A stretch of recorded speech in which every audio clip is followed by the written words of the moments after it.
into the day with the dawn ringing in my ears. Oh, I tune to my TV show. No better way, I gotta get myself into gear. Let's go. Oh, I feel good today with my wake up in the morning Expresso. I feel good today. It's my feel good breakfast show. Take a breath. Let's kick off a morning of note. Good morning and welcome to your Feel Good Breakfast Show, Expresso, right here on S3. What a lovely morning. What a day to be alive. A great day indeed. Yes. You know what? We are halfway through the week. When Wednesday comes around, it is half. And I just have to say, no, I'm not engaged. I cut myself. So that's what the plaster is for. Oh, my goodness. Just before you're wondering what is on her left hand. Look at her going all fashionable with her plasters this morning. What is that, ladybugs? Ladybugs. That's the only plasters can only be I Zoe had. with the ladybug plaster. Look, it's lovely to hang out with you this morning, and we cannot wait for what's to come. What an award-winning lineup of feel-good entertainment this morning we have for you. We are reminiscing the highlights from the Oscars this past weekend. It was all over the show, from the winners to the fashion to the feel-good moments. In between, it's all heading your way this morning. And a lot took place. And then, speaking of award-winning, we are also joined by world-renowned flutist and two-time Grammy winner, Wouter Kellerman. He's joining us in studio today. And over the years, Kellerman has 9 albums with multiple Grammy nominations and, of course, rave critical reviews. And we cannot wait to have him here and also to enjoy a performance from him. Oh, so it's going to be amazing. You're in for a treat today. I'm still thinking back of that moment where he went up and, you know, where they were announced, and it's like, oh, welcome to Wouter Kellerman. Wouter. Ja, Wouter, maar he's here. Ons gaan het reg sê, Wouter, jy is saam met ons. Listen, let's kick it off. We cannot wait to get into this Tuesday right now. Let's see what's happening on social media and say good morning to Graham, looking all shaved. Thank you, thank you, thank you. So good to see you guys. You look amazing. You guys at home, I imagine you look amazing as well. I love days like this because we're going to squeeze a little extra juice into this Tuesday and have a little bit of fun. And I love this because it's going to both inspire and trigger in equal measure, and that's good TV. This morning, I need you guys to weigh in on this conversation. So, we have undoubtedly entered into a new era of fashion. Being a kid from the 90s, I love the fact that that individual style is back, but it doesn't matter where you sit on the gender spectrum, you can wear it all. How does that make you feel? Are there outfits that you're absolutely loving being back in focus now? Are there items of clothing that you haven't been able to wear before that you are loving, being inspired by right now? Where do you sit? We'd love to hear from you this morning. Keep it PC. Remember, this is a family-safe zone, but we'd love to hear from you this morning. 063-408-8863. In fact, that's a direct line to us to discuss anything on the show today. So let's give you a few talking points. You're standing by with the news, and then I'll touch on the sport headlines. Thank you very much, Graham. That's right. Let's kick off with your morning's news headlines. In your national news, the DA says it will hold the government accountable should any violence break out during the EFF's planned protest on Monday. The EFF has apparently warned OR Tambo International Airport not to allow flights on that day. The DA says the EFF also gave the Minister of Education 7 days to close schools.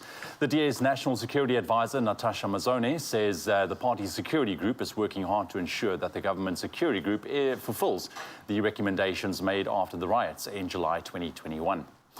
An award-winning jazz musician, composer and songwriter Gloria Bosman has died at the age of 50.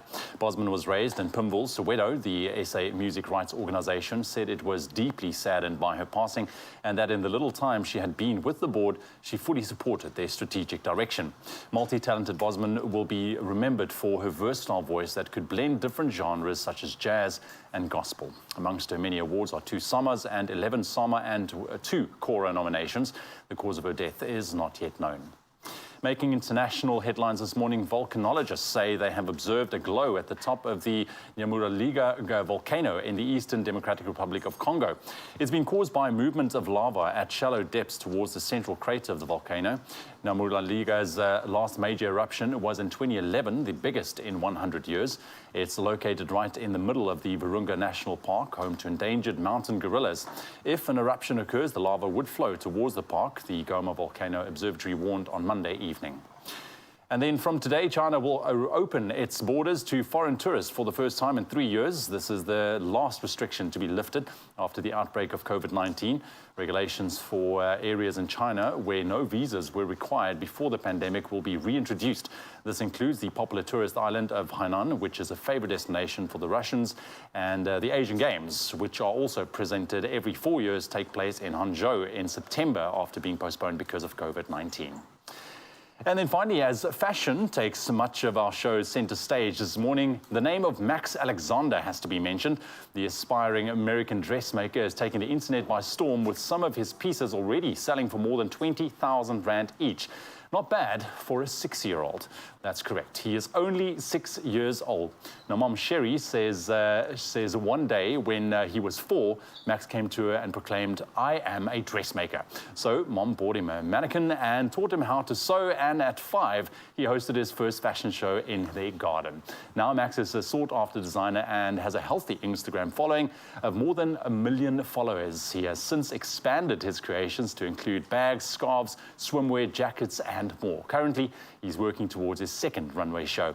And his future dreams, well, owning his own fashion house. Couture to the max. But Mom Sherry says he's also still just a little boy who loves to play with paper airplanes. Well, what can we say? If you've got it, you've got it. Go Max. That's a wrap of your news headlines for the 6 o'clock bulletin on this Tuesday morning. Right now, let's take a first look at your sports with Graham.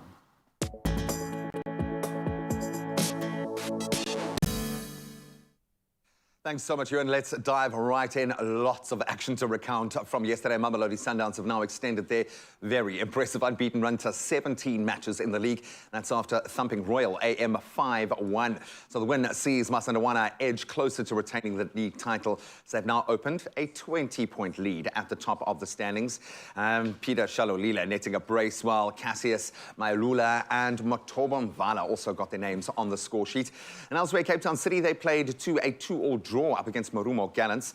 Kanyisa Mayo's double was cancelled out by strikes from Lasiba Nku and Ranga Chiviviro in the end. Then staying with footballing news, heading a little further afield, Erling Haaland scored 5 goals as Manchester City thrashed RB Leipzig 7-0 to reach the quarterfinals of the Champions League in style. Haaland completed his hat-trick in first half stoppage time as City scored 3 in a blistering first half, obviously, and Haaland added 2 more before he was substituted in the 63rd minute, which means he probably could have gotten more, but ultimately they didn't need him. 8-1 on aggregate is how they progress. The night's other game saw Inter Milan survive a late onslaught from Porto to progress to the quarterfinals for the first time in 11 years. The Portuguese side hitting the bar, the posts, and had the ball cleared off the line in second half stoppage time as they were unable to overturn that 1-0 deficit from the first leg. Then we turn to cricket. England crashed to a 3-0 series defeat against Bangladesh in their T20 series as a half-century by Lytton Duss and some pretty tight bowling helped the hosts secure a 16-run victory in that final match. Set 159 to win thanks to a 73 from Duss. England managed to only reach 142 for the loss of 6 wickets, despite a strong start as Taskin Ahmed took 2 for 26. The Tigers had taken the first game by 6 wickets, the second by 4, to give the home side their first series victory over defending T20 and ODI world champions. Must remember, England in any format. Brilliant performance.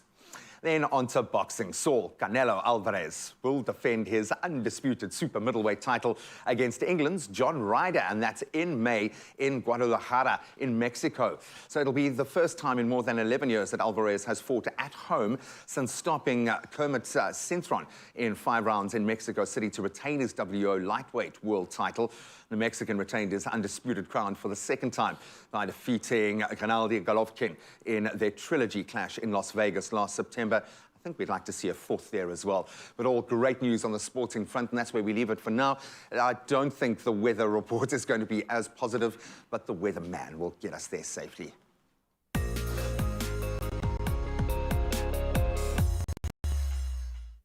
Thank you so much, Graham. Let's start off with a little bit of weather news. Tropical Cyclone Freddy, the extremely long-lived, powerful, destructive and deadly tropical cyclone, is now officially the longest-lived one on record, with the highest accumulated energy of any other one.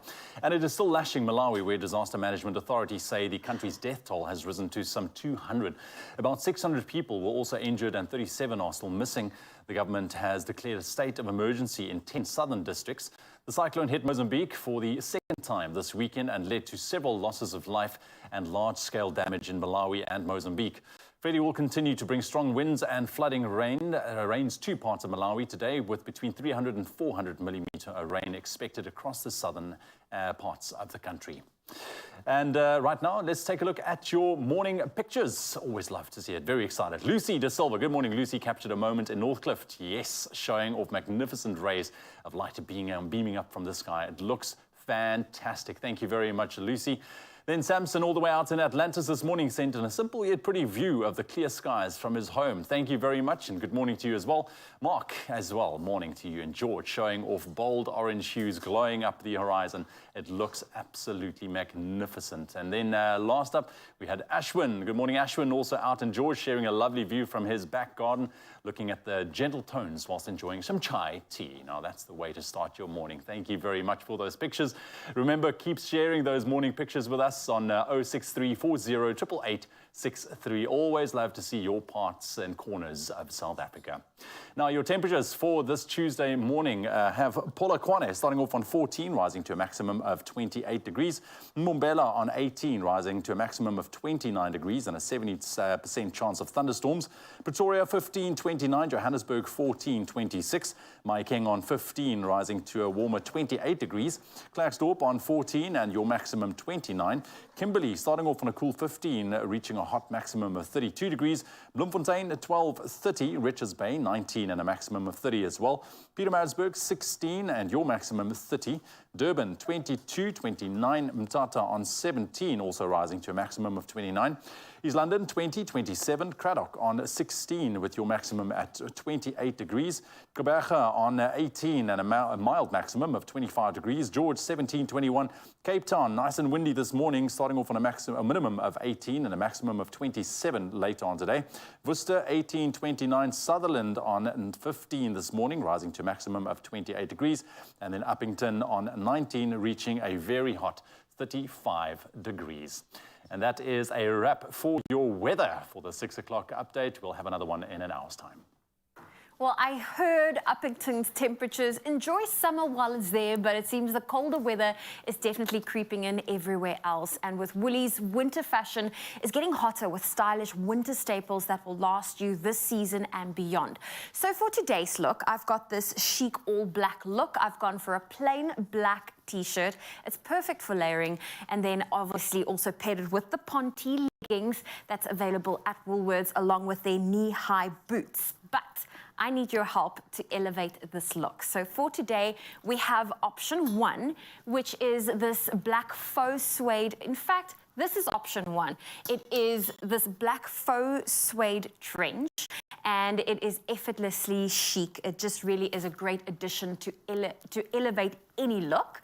So this is option 1. Do you think I should add this to complete my look? Or should we go for option 2, which is this adorable faux animal print jacket? It is also the epitome of style and really just adds a little bit of something to this, I don't want to say plain, but you know, this basic outfit that I have on. So do help me out. Are we going to go for option 1, the black trench, or option 2, this faux fur jacket, if you need to choose one? I think I hinted at the one I like. Well, why don't you head on over to social media, because it's not up to me, it's up to you, and vote for your favorite look. Don't forget to include that hashtag Styled by Woolies.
It's my feel-good breakfast show.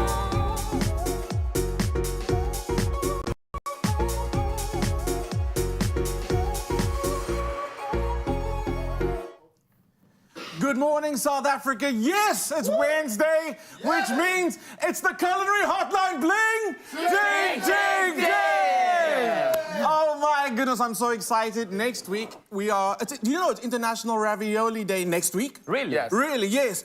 That's why you're here. Yes. So we want to get you at home in the gears, in the vibe of everything pasta. And today I brought the experts in from Riva Restaurant to teach you how to make pasta from scratch. And I said earlier, are you going to teach our viewers to make it like Nonna would make it? And they both said, better. Better than the nonna. Better than the Nonna. All the Nonnas are coming for us today. But let me introduce, we've got Nicolo. Hi. You feeling good? You feeling strong? Super good, strong. And Federico. Federico, nice to meet you. A bit sleepy, A but little I'm sleepy. here. So just for today, just for the hears, it's Nicolo, Federico, and Clementino. Okay. We're playing it. I'm Italian. No, not that. We're doing it just for the day. So, very, very excited. Your restaurant is absolutely amazing. Thank you. And you've been very kind to me at the restaurant as well. Like, I got there one evening and you didn't have gnocchi on the menu and you made it fresh for me. Have you seen? We treat everyone, we treat like a star. Thank you. It was absolutely delicious. And your pasta, also every bit of pasta in that restaurant, handmade. Yes. Handmade. And that is, I feel like, the difference. So today you're going to teach us, maybe give us a few of your secrets of how to make... Maybe we will. Let's see. Let's see. It's a long morning. A little bit. So, Nicola, you're going to be on our beautiful sauce. Can you talk Yes. us through what kind of sauce you're making this morning? We want to start like for the easy sauce. So it's like a mushroom, okay? We use some garlic. We want to teach you, like, to show you more than teach you how to like make some simple, can be like great and brilliant and very tasty. So we're gonna use like some wild mushroom, garlic, a touch of butter to give you the taste, olive oil, and a parsley to the end. Lovely. And if you actually want to go back and learn how to master all these steps this morning, don't forget to go and check us out on YouTube. And if you have any questions for Nicolo, Federico, or myself, that number is 063-408-8863. Send us all your voice notes. Send us a voice note if you just want to hear them say some stuff in Italian. Why not? Why not? So you're going to get on with your sauce. So then, Federico, you're going to teach us how to make tagliatelle Yes, from the hand. basic recipe. Yeah. Let's go. Let's start. Let's go. So, let's take a bowl, guys, and we put like, so the recipe is 100 grams of flour, 1 egg. You can help each other with a bit of water if the dough like is a bit dry, to not like break the machine, obviously. Right. So let's talk about the dough. So you can start so long. I'm going to talk about this is the dough that you've finished and you've rested. And Exactly. Resting is very important. It's very important because make the dough softer. Right. So you make like a little vulcan, okay? Little? You make vulcan, you know, like vulcan. I will be your translation. Your little volcano or Exactly. little wow. Vulcano, exactly. I like it. And you break the eggs inside. So me, I'm doing like 300 grams of flour. Here we go. And you break your 3 eggs. eggs Because inside. you were Okay. telling me the basic ratio for our viewers at home. 100 grams of flour, 1 egg. Correct. And Correct. from there you can multiply Correct. as you Yeah, need. doesn't matter if you use like small eggs, big eggs, extra large eggs. You can still help yourself with the water. That is the trick. Got you. Okay. And if I wanted to make pasta for 4 at home? Usually, How- so at the restaurant we use 140 grams of pasta. At home, let's say 120. 120 grams. 120 grams is Got the right you. portion. Yeah, Got you. correct. So let's start. So you just have to incorporate the eggs with the flour. Okay, you can help yourself with the bowl because otherwise you're gonna mess it up all your kitchen. Yeah. And maybe your wife is gonna kill you. She will definitely. Exactly. Tell me, so using your fingers and using your hands, is that your preferred method of making Yeah. That is like my way. Got you. So like in the beginning, obviously you're struggling a bit because like you have to incorporate everything together. And once everything is incorporated together, you can go on the table, okay? So it's gonna be And just start working directly on the table. exactly. So you can help a bit with, especially the first time that you make it, because it's very hard to make the dough the first time.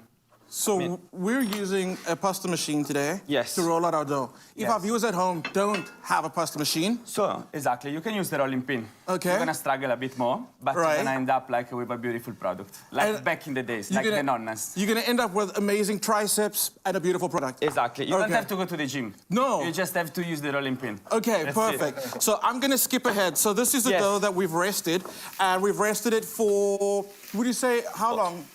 We did overnight, but like you don't have to do it overnight. You can do like half an hour, 1 hour, just with the cling wrap in the fridge. Got you. Okay, Yeah. I'm gonna grab a knife. There we go. So, there we go. I'm gonna, so this portion, how many would this feed? That portion is, let's say 400 grams, so I think it's enough for 4 people. Perfect, okay. Yeah, if you have like a starter or something else to eat, you can, it's more than enough. There we go. So we'll talk about the kneading in a little bit, but essentially, once you've kneaded it, Yeah. you said 10 to 15 minutes, you Yeah. really want to knead Must it. be like soft, like must be like a skin when you like, you know, like a skin of a baby. Like a skin? If it's very smooth. There we go. Okay. So also what you want, like you said then, so when you're pressing it, you want a little bit of bounce back. Yes, exactly. Yeah. That's when you know the gluten has been Exactly. developed. Yes, it's like the bread, more or less. You know, Yes. when you bake the bread, you understand when you push it and it comes back in the same way. Got you. Here we go. So more or less here, I incorporate the flour and the eggs, and when the bowl is pretty clean like that, you can go and work on the table. Okay. So on the table, there are 2 movements that are very important. So you have to use this part of your hands, Yep, got you. and you have to use not like a struggle with the hands, but you have to use your body weight to go over the dough. Over the Okay, dough. so like, I show you one. So like, go like that, you fold it, using the other hands, you fold it, and with the body weight, you go over the dough. So at the end, when you finish to make the dough, you don't feel tired. Right, because you're using your body weight. Exactly, Right. that's the trick. So when you do that, you turn 90 degrees, and you keep going, right? And that's your kneading method. That's all you Yeah, do. exactly. For 10 minutes. For 10, 15 minutes, until you reach like that level of the dough. Gotcha. So you keep going, keep going. I know the beginning is... That's perfect. And then, Here we like, go. at the moment, it's got all those dimples on the outside. But like you said, once you've done kneading it, it's going to end up being super smooth. And Very, that's your... very smooth. And That's it's when very you know. important because if you see on the machine, there is all the numbers. So if you knead well the dough, you can skip also sometimes the number. You don't have to follow the whole sequence from 1 to 10 or 1 to 9, depend of the machine. But yeah, that's the best way. Got you. And we always start from the... From the Widest? lowest number. So like from 0 or 1 up to, I recommend for the tagliatelle to not go all the way. You want some thickness. Yeah, so you want some thickness. Otherwise, it's gonna cook like in few seconds in the boiling water. So Got more you. is a thick, more like you can try to reach the al dente kind of Yeah. taste. Al dente. Okay. And if you're wondering, Not what do you mean by al overcooked. dente? Don't worry, we'll be back with some more. But before we go, can you look into the camera and say, we'll be back with more Feel Good Breakfast Show, but say in Italian. What? We'll be right back in Italian. Torneremo presto. Torneremo presto. This is nothing. This is just who we are. Vai. Go Alfredo. We date Italian. So, Florence. We drive Italian. Living la dolce vita. And now you can see. That's what it is. Gatle, gatle. We're Italian. Perfect. That's why I was pizza. I'm Italiano. And we always eat Italian. Every day. Fetis and mornings. Bravo to you.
Hey, what's that?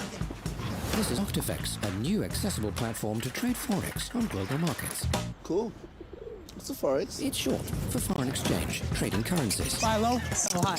Score points, right? Exactly. What's leverage? It's like you got cool friends. They vouch for you, and you can trade it big. Precisely. So basically, it's an app where you learn and trade, and it's safe, and it looks good. That about sums it up here. Octifex, trading made clear. It's my feel-good breakfast show. Welcome back to your dose of Feel Good this morning. And yes, we know on the show, life is full of celebrations. And that means we love to indulge. But then, of course, heartburn can come in to completely dampen the fun. It definitely can. While Kuchle sits down with Adcock Ingram OTC's marketing manager, Garth Mart, to find out how we can enjoy life without the burn. Now, we all know that the Easter period is a special holiday celebrated by loved ones, family, and friends, indulging in your favorite food. Imagine enjoying your food and then instantly feeling your entire mood change because of ischisa. Now, why would you allow heartburn to stop you from enjoying life without the burn? Now, this morning we are joined by Garth Mart from Adcock Ingram OTC, here to tell us more about this incredible product, the Adco Mayo Gel Suspension, and how it can help relieve symptoms of indigestion and heartburn. Thank you so much for joining us, Garth. Thank you, Boucle. I mean, first things first, why do you think that this period of the year where we get to celebrate with our families, holidays, is the one time that a lot of South Africans need a product like the Adco Mayo Gel Suspension? Yeah, sure. So with festivities fast approaching, many of us will be planning our Easter feast with the family, and often this leads to overindulgence in chocolates, carbonated drinks, fried and spicy foods, so basically all things that could trigger heartburn and indigestion. Can Adco Mayo Gel be used to treat other symptoms? Yes, sure. So Adco Mayo Gel Suspension 3-with-1, and by 3-with-1 I mean heartburn, indigestion, as well as peptic ulcers. So 3 symptoms, 1 product, and you get to enjoy all the goodness this Easter without the burn. It's that simple. It's that simple. And how do you take the Adco Mayo Gel? Sure. So Adco Mayo Gel Suspension is taken 1 to 3 hours after meals, as well as at bedtime, and as and when the patient needs it. And what pack sizes are the Adco Mayo Gel available in? Yeah, so Adco Mayo Gel Suspension is available in a 100ml on-the-go pack, as well as a 200 and 350ml that you can keep on hand and at home with the family. Thank you so much, Garth, for joining us and telling us about the benefits of using the Adco Mayo Gel Suspension, particularly during periods where we overindulge in our favorite things. Yeah, sure, thank you. Not only is the Adco Mayo Gel giving you the chance to live life without the burn, but also the opportunity of winning a 5,000 Rands cash prize. It's very simple. Tell us how you will be spending the Easter break using the hashtag Adco Mayo Gel and hashtag Enjoy Life Without the Burn. The competition closes on the 16th of March. T's and C's do apply, so enter now and good luck. Oh, thank you, Kuchle. Well, listen, Easter, I'm getting so excited, and it's nice to know that you don't have to suffer. Yeah, we got a friend in our corner. Now, from the unwanted burn, let's see if we can generate a burn that you do want. There's only one man to do it. In fact, there's 2 men to do it. Let's get the burn going, gentlemen. Hey. Hey.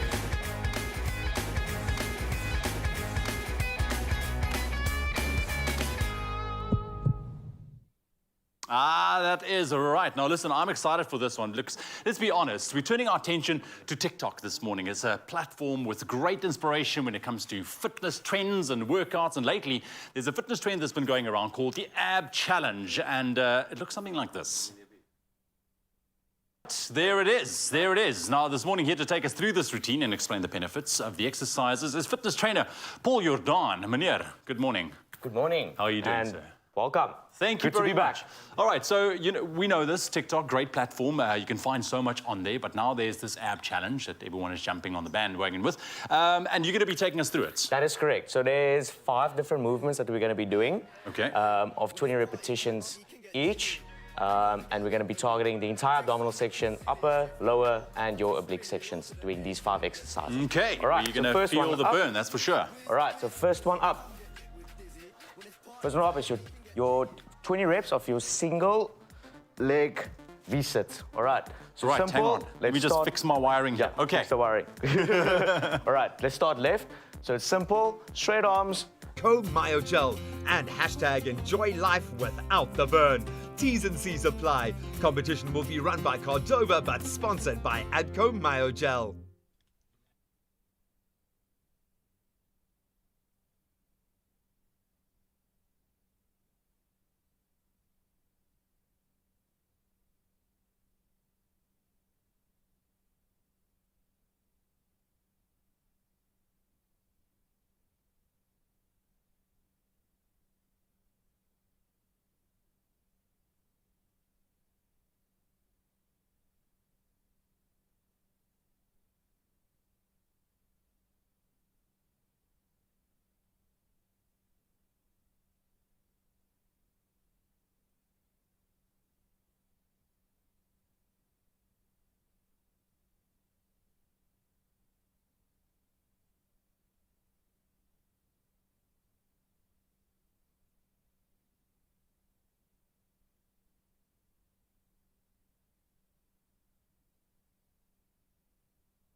It's my feel-good breakfast show. Welcome back. It is your feel-good breakfast show. It's Expresso on S3. Now, Crush is bringing you another episode of Unlock Your 100% on SABC2 tonight at 7:30 p.m. Our very own Raul de Mornay will be going on a journey to helping individuals to unlock their 100% and live to their full potential. Now, with dreams coming true across the country, we meet another lucky entrant, Armand Barnard from Paul. Now, Armand is a law student, but his passion lies in the arts world, especially music. And we're about to just unlock that transition that he is going through. Aangename kennis, bro. Hello. Thank you for having me. Natural leap, law, music, of course. Yeah, just most lawyers out there have a sideline career in music. Clearly, and just listening to your sound check, this is in your blood, guy. Your tone is beautiful. Cannot wait for people to actually hear you perform. Thanks, man. Where did that begin for you? And was kind of law the sideline until someone forced you to do that? Put us in your ecosystem now. I'm actually going to give you a correction. Oh, really? So I didn't study law from the straight get-go. Oh, really? I studied 3 years of psychology. Oh, and of now course. I'm doing my That's law what it does. postgrad. So I started with the idea of becoming a psychologist, and it didn't work. And there is quite a connection between psychology and music and the arts and all that. So I started with that idea and thinking maybe I could do psychology and the music on the sideline. But originally, I think the music and the acting was from childhood. I just couldn't stop trying to make music and also seeing the smiles on the faces of people who you perform to.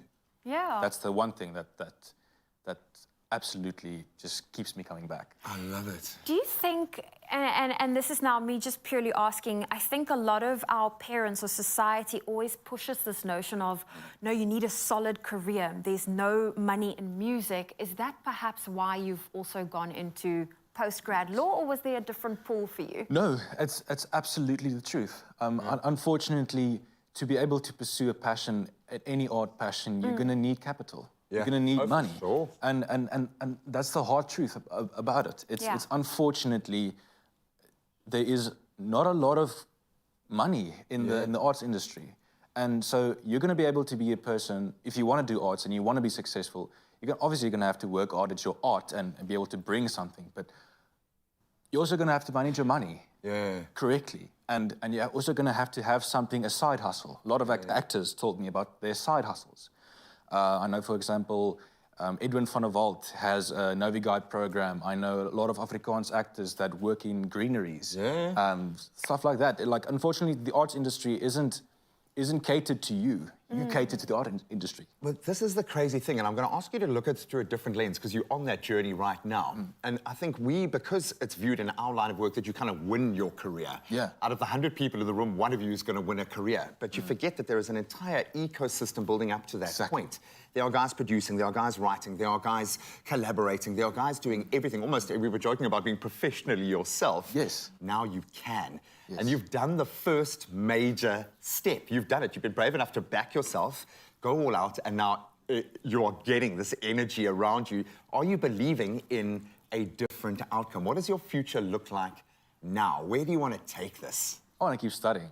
Sure. I'm not going to stop studying. 9 degrees. Come on. No, I'm not stopping until I have my PhD. And I think that's one thing that you should strive for is keep doing your art. Of course, it's your passion. It's in your blood, like you said. It's in my blood.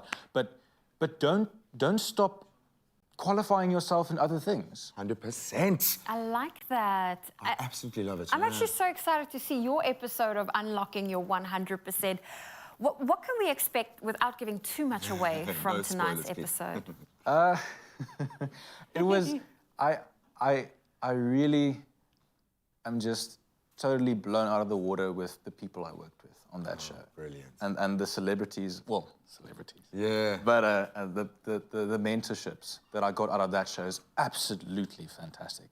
After this, I'm going back to the studio. Oh, for sure. No, literally. After this, I'm going to the studio. And every day is going to be like this, my friend. I'm going to tell you something which is hilarious to me because I'm unmusical in every way possible. But I've seen the transformative power and the healing power of music on this show. For the artists themselves, probably some of the mentally healthiest people we know because you're processing through your work.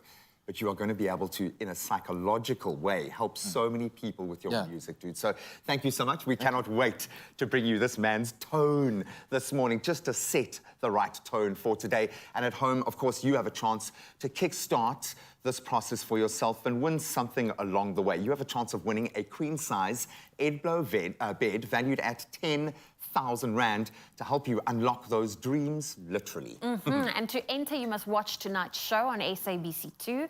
Comment on the competition post. This is on Clover's Crush Facebook, Twitter or Instagram pages. And tell us how winning this prize will help you unlock your 100%. Now, don't forget to include that hashtag crush in your answer. The competition will close on the 2nd of April at midnight, so you've got time to enter. There are T's and C's that can be found on clover.co.za. And of course, don't miss tonight's show at 7:30, SABC2. You'll find it sharp. And of course, you don't have to wait that long to see this incredible young man's talents. He's going live in just a moment. It's The Crush. Unlock your 100% TV show. Catch all the excitement as we unlock Crush fans' full potential to live their dreams. Watch the show on SABC2 starting on the 1st of February every Wednesday at 7:30 p.m. Plus, you stand a chance to win your share of thousands of prizes. Simply buy any Crush and follow the pack for entry details. Crush. 100% goodness. Well, I sincerely hope you're still enjoying this Tuesday morning with us. But up next, you are invited to be wowed by the spirit, the talent, and the creative energy that exists in Cape Town at this year's Carnival happening on the 18th of March at the Greenpoint Fan Walk. Now, listen, this is definitely one of those events that you have to attend if you haven't been there yet. And we visited the creatives hard at work on this year's production ahead of the event this weekend. So let's quickly take a look at behind the scenes of what they got up to.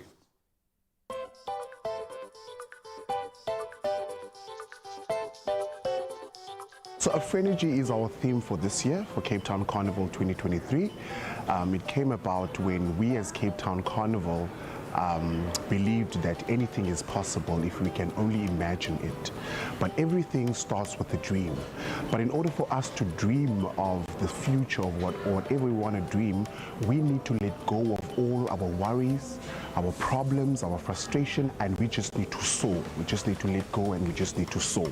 We sometimes tend to forget to look around and see how connected we are to everything, to nature, to spirit, to our friends, to our families, to our communities. We are so much stronger together and can achieve so much when we work with our collective strength. So Cape Town Carnival is saying that this year, that future that we have always dreamed, that Afro future we've always dreamed of, Let us bring it into the now. Let us celebrate it into the now. And by summoning all these energies, that's when we call upon our Afrenergy. So Cape Town Carnival, one of our base objectives is social cohesion. And so we work really hard to include all the different communities of Cape Town and sometimes further afield from other provinces, and have people from very different ethnicities and dance genres work together, rehearse together, choreograph together. And in the workshop, a lot of training, a lot of bringing people from nowhere and no opportunity into a space where there's confidence and there's support. And on the day, you get a sense of how people have built this entire thing together. I think people love the carnival and return every year because it involves so many of our local communities, from Indian dancing to traditional African dancing, and the vibe and the energy of those dances combined with this gorgeous artwork and the fabulous costumes. And I think it's the realness of the participating communities that really gives it a vibe. Playing such a big role in the carnival this year has been challenging, but also exciting.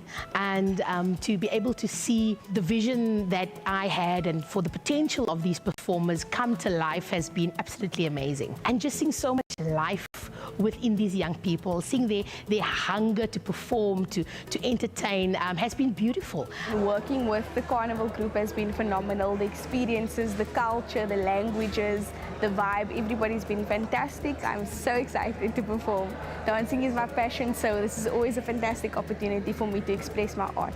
I'm glad that it's back. I'm very glad the street parade is back because it challenges us to do something different with our choreography in terms of movement, because now we have to move while we're dancing. We can't just stand on the spot anymore, so it creates different ideas and formation changes, so it's a bit of a challenge, but the parade is the one. When we're on those floats, it makes us feel like we're superstars, actually, because everyone's looking at us, everyone's screaming for us.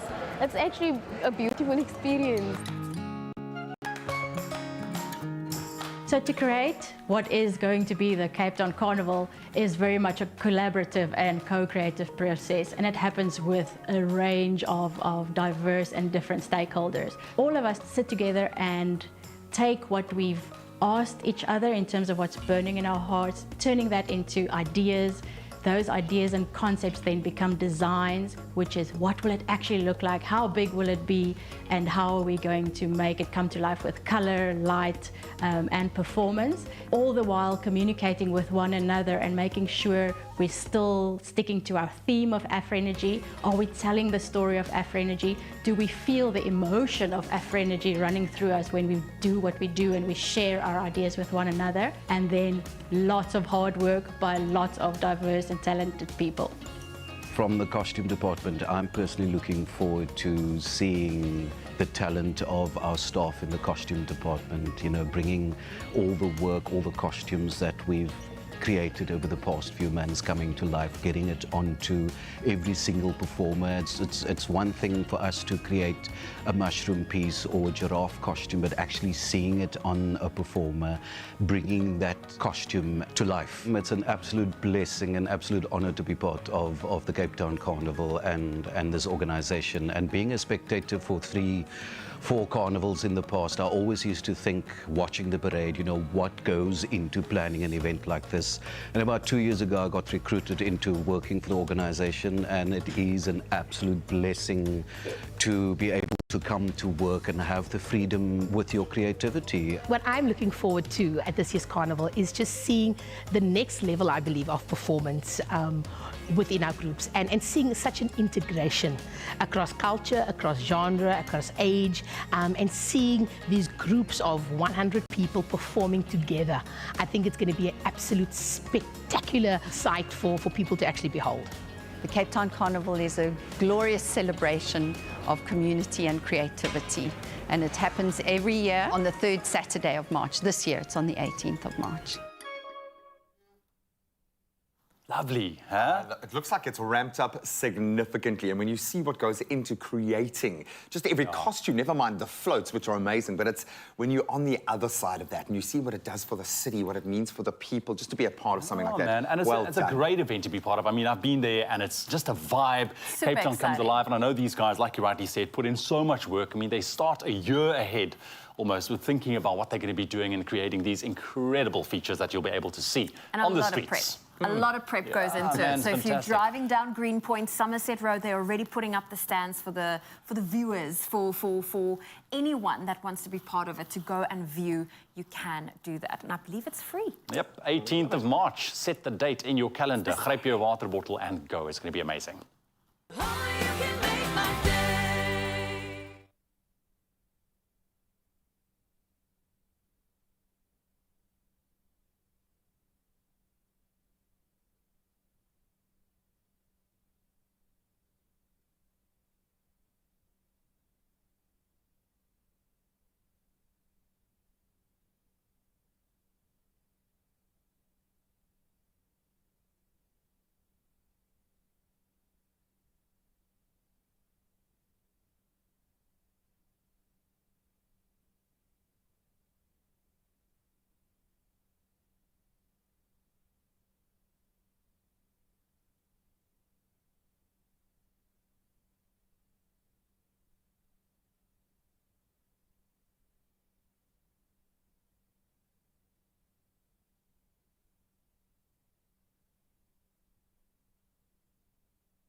It's my feel-good breakfast show.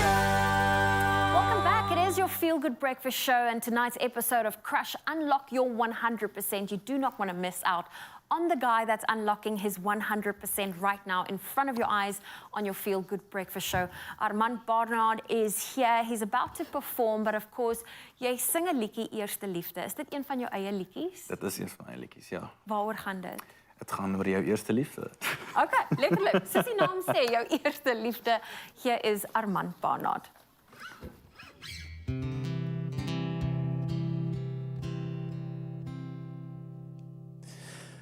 Niks was soos jy daai eerste aand. Ek wou vergeet, maar toe se klaar te laat vir dit om saak te maak. Vir ons om saak te maak. Die lewe is te kort en my beursie is te leeg, maar die prys sal ek betaal vir my hart om weer te breek vir jou.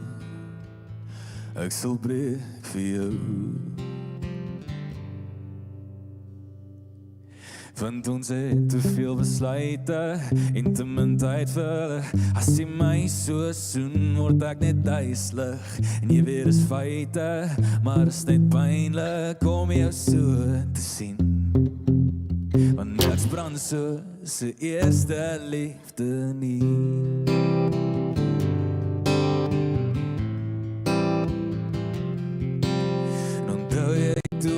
In die parkie geskryf het, wense gemaak het wat die wêreld bedreig het. Kyk nou net vir jou wat 'n ander hand vashou.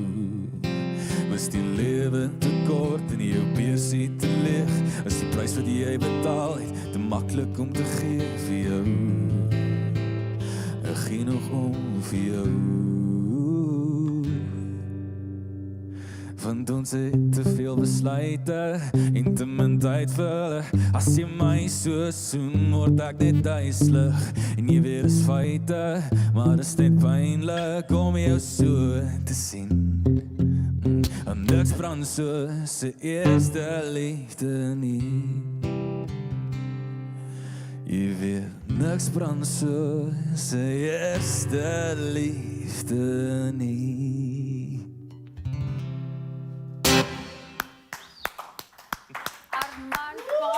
On your feel-good breakfast show. It's great to have him here. That was a wonderlike liedjie. Jy het 'n baie mooi stem. I hope, when are you releasing that EP? Ooh, can't say it. Something's in the pipeline. Well, do not miss tonight's Crush 100% show. It is at 7:30 p.m. on SABC2. And of course, you can enter on the Crush Facebook, Instagram, as well as Twitter competition after you watch tonight's episode, where you can win yourself an Eblo bed worth 10,000 Rand. It is a queen-size bed. And if you forgot, well, take a look at what to expect. Support your health journey with a good night's rest by winning an Edblow Queen Bed worth 10,000 Rand. To enter, comment on the competition post on the Clover Crush Facebook, Twitter, or Instagram pages and tell us how winning this prize will help you unlock your 100%. Make sure you include the hashtag Crush in your answer. Competition closes on the 19th of March at midnight. T's and C's apply. 2 minutes before 7 o'clock this morning, let's quickly run you through your news headlines again. Starting off with national news, the National Treasury says the government has spent some 330 billion Rand on bailouts for state institutions since 2013. More than half of this amount was spent on Eskom, which received more than 180 billion Rand. The Deputy Director General Duncan Pieterse told Parliament's Standing Committee on Public Accounts that many government institutions are struggling as their boards don't have the capacity to fulfill their oversight role. He says that many of the state institutions' performance has deteriorated in the past decade, causing a negative impact on the fiscal framework. And the DA says it will hold the government accountable should any violence break out during the EFF's planned protest on Monday. The EFF has apparently warned OR Tambo International Airport not to allow flights on that day. The DA says the EFF also gave the Minister of Education 7 days to close schools. The DA's National Security Advisor, Natasha Mazone, says the party security group is working hard to ensure that the government security group fulfills the recommendations made after the riots in July 2021.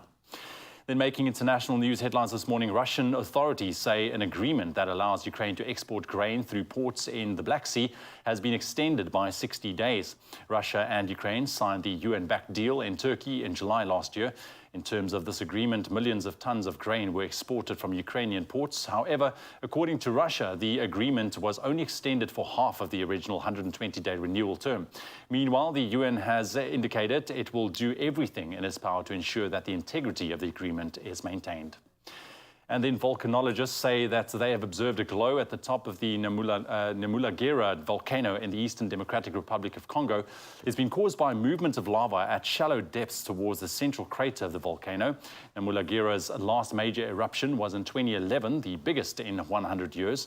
It's located right in the middle of the Virunga National Park, home to endangered mountain gorillas.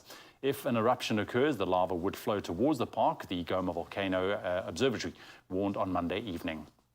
And ending off on a feel-good note, a tiger cub seized by Albuquerque police in New Mexico in the US is settling in at a Colorado sanctuary and has a new best friend, a rescue dog. Pat Craig, the sanctuary's director, said Duke, the tiger cub, had formed a bond with Valley, one of the sanctuary's 10 rescue dogs that serve as companions for rescued cubs. Craig said Duke gets 3 play sessions a day with Valley and the other dogs. He has stuffed animals, which he likes to play with as well, Craig said, and I added, quote, and so when he gets to run around in the clinic, that's his major exercise. Duke has an outdoor area that he goes to as well, and Duke will be introduced to adult tigers once he is about 9 months to a year old. Now, all we can say is have fun, Duke. Oh, what a heartwarming story. That's your news headlines for the 7 o'clock bulletin. Right now, another look at your sports with Graham.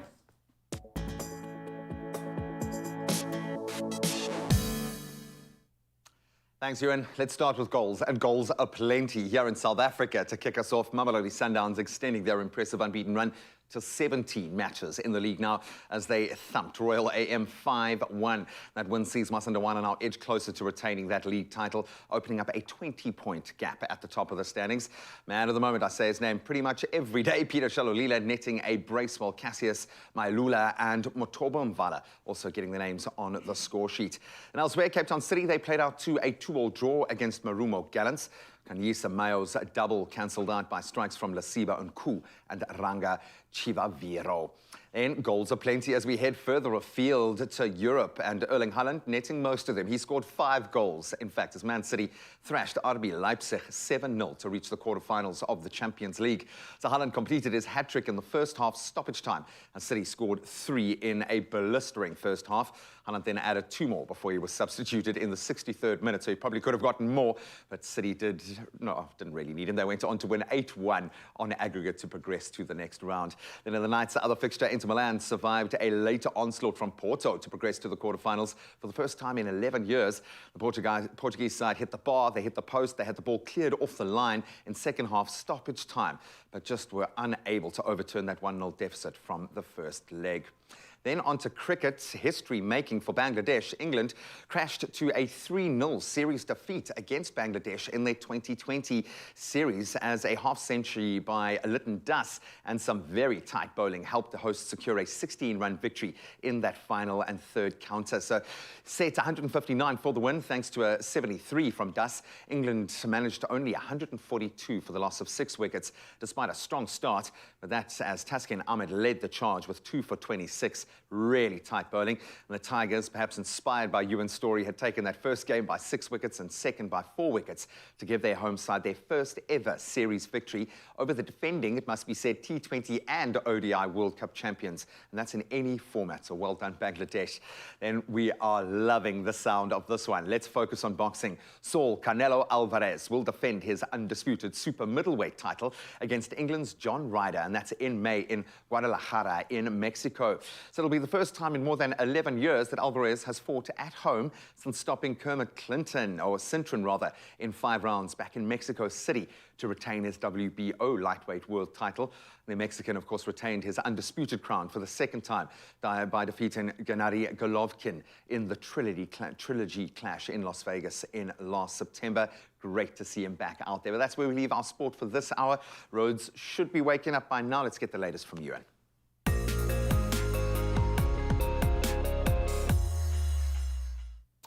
That's right. Thank you very much, Greg. Traffic is starting to build. It is about that time of the morning as well. Cato Ridge and KZN, there are roadworks on the N3 bi-directional between the Cato Ridge interchange and Ashburton interchange. Some lanes are restricted, so please approach there with carefully. And then Chatsworth and KZN, there's a stationary vehicle on the N2 southbound before Higginson Highway. The right lane is blocked. Please approach with caution and try to use alternative routes if you are in the area. Then over to Cape Town, Chapman's Peak Drive has been reopened after an overnight closure due to very high winds. So if you want, you can go and enjoy those coastal views. Right now, it is time for your weather, but please be safe on the roads this morning.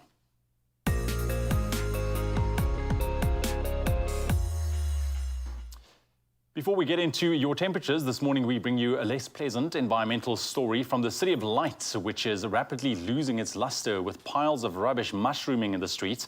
Garbage cans in Paris are overflowing with trash as collectors have been on strike for more than a week now. Now this as they have joined the massive strikes throughout France against the government's proposed pension reform plans. President Emmanuel Macron's government has proposed to raise the pension age from 62 to 64. Now, Paris authorities yesterday said some 8,000 tons of waste had yet to be collected. And one commentator on a European radio station described the situation as, and I quote, an all-you-can-eat buffet for the 6 million rats of Paris, double the human population. Now, other cities affected are Nantes, Rennes and Le Havre. The French capital's bin workers are due to meet today to decide whether to continue their action. Well, we do hope that they can come to some sort of mutual agreement. Now, for some sunrise pictures, good morning, Aileen from Somerset West she said a stunning view between the trees looking at the clear mountains, enjoying the clear skies as well. Looks like a beautiful morning. Thank you for sharing.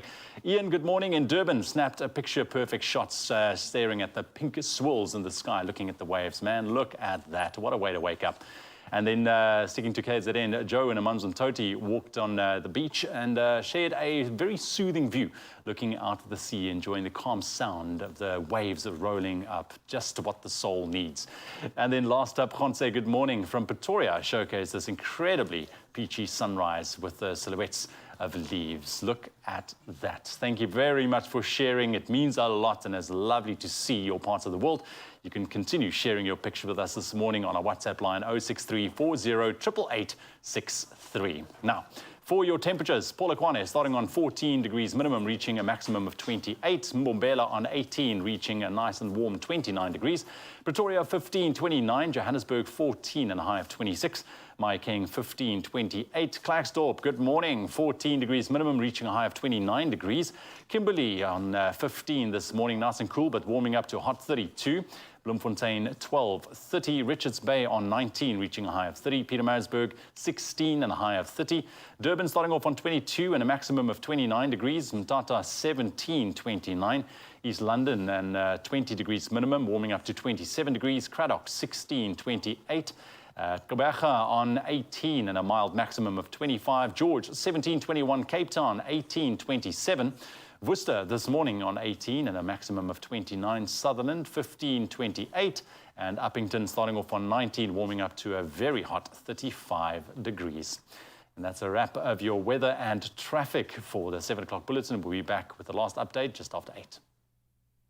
Thank you so much, my brother. It's so good to have the original weatherman back. I've learned everything I know from that man. But of course, the slight shift in weather in some places means we need to start thinking about a new wardrobe. And of course, we needed a little bit of help from you today. And of course, Zoe had 2 fantastic choices to choose from this morning. But I think so good that she did need you to weigh in on the conversation. So option 1 was a beautiful black faux suede trench coat. Trench is back without a doubt this year. And then option 2, and I think Zoe was tending towards this herself in terms of what she loves, a faux fur animal print jacket that is just all kinds of groovy and cool, but both would be absolutely beautiful. So let's see what Jarl had to say. Anthea Kruger saying good morning. She would look stunning in both. Today seems a bit colder, so I'll go with option 2. Great. Jolene saying Zoe will look good in both. I agree, but I choose option 2 because it's your choice this morning. I love that. Charmaine saying option 2 will complete the look. Linda Tolo saying good morning. Option 1, I love it. It's pretty even, maybe option 2 with its nose out in front. Zoe and the team, happy birthday. I choose option 2. Look lovely with the rest of the outfit. I like the fact that you're thinking about the overall picture. Cordell saying good morning. Option 2, hashtag styled by Woolies. I think we are starting to see a bit of a front runner, but let us see on our living mannequin herself. Zoe Brown, please will you reveal our winning winter look? Dun, dun, dun. Option 2. Beautiful, I love it. I just love this. I mean, this is my staple outfit. Black boots, black leggings, black long And you were rocking that already. That had a look and a vibe all in itself. This was me the whole of last season, and then you just add some texture, you add a pop of color where both could work really well. The trench would be amazing. For sure. I just felt like adding some pattern to today's Yeah, look. and this is a bit cheekier. It's a bit more fun. The trench is very chic. You know, for a utilitarian item of clothing, it is still very chic. This, on the other hand, just spices things up. I absolutely love it. It's so cozy. I mean, it's so soft. Look at that smile. That's all we needed to see. She loves it, and you too could do it and feel like this at home. From warm teddy textures to sturdy matin, we've got what you need to wrap yourself in the newest warming winter layers from Woolies. They've got you covered, literally. And you can shop coats and jackets in spectacular fashion in-store, online, or on the app. Do you want to touch me? Look at that. Oh, just de-stressing, look. Oh.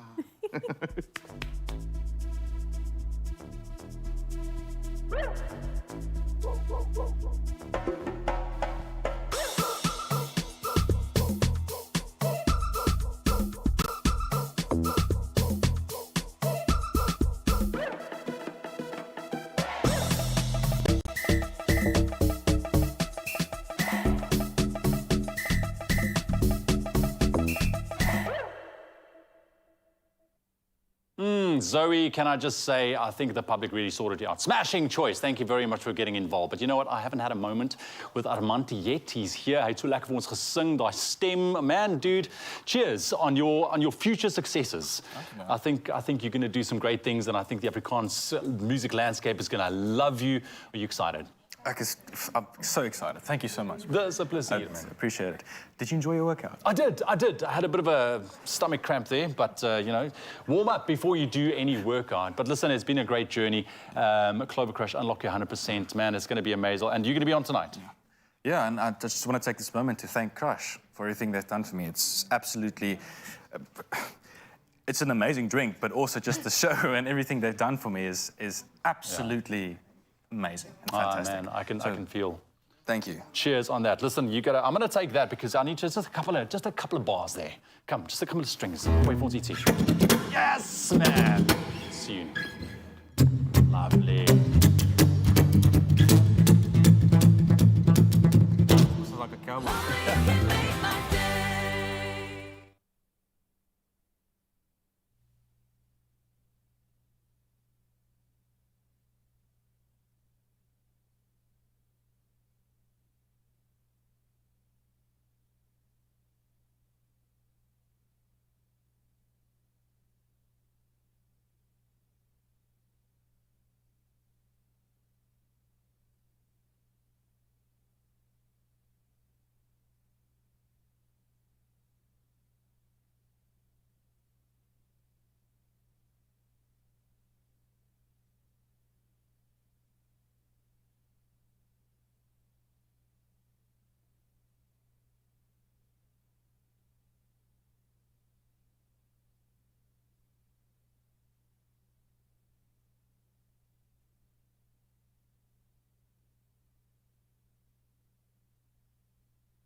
Good morning, South Africa, and welcome back again to the Culinary Hotline Bling. Ding, ding, ding! Yeah. Oh, they are so good. Okay, so in the first segment, you saw us make this beautiful tagliatelle dish with a mushroom sauce. We're going to talk about that in a second. Talking about talking, we want to get you talking, we want to hear from you. So if you want to send us those voice notes, chat to Nicolo Federico this morning. Talk to me, ask us any questions about anything Italian, anything food related. That number is 063-408-8863. We love hearing from you. So viewers are on that. We have done this. I'm excited for the next dish. What are we making? Next one we're gonna make paccheri, with alla norma. Alla norma is like a Sicilian one. Paccheri is like a Naples shape of pasta. It's a short pasta. And we're gonna cook with the eggplant, all right, roasted in a pan. We can fry it. If you're at home, you can even fry it. But remember to not strain a lot of the oil, okay? Gotcha. And we're gonna do some cherry tomato confit, some Napoli sauce, and we're gonna add with some basil and salty ricotta cheese on top. Got you. So we're learning some Italian words today as well. What is brinjal or aubergine in Italian? Melanzana. Melanzana. Okay, everyone in studio, melanzana, 1, 2, 3. 1, 2, 3. Melanzana. That means old apple. Old apple. Okay, that's Okay. it looks like, but it's So, old apple. Before we, the team behind the scenes learn how to speak Italian, we're going to learn to count to 3. We'll work on that later. Melanzana, which basically, translation, old apple. I love Old that. apple. So, we're going to get the pasta in the water, and our water's being heavily salted, right? So we'll add quite a bit of salted water. It's boiling. Boiling. That's right. Right. So once you dunk that in, I'm going to read a message that we've got from Linda.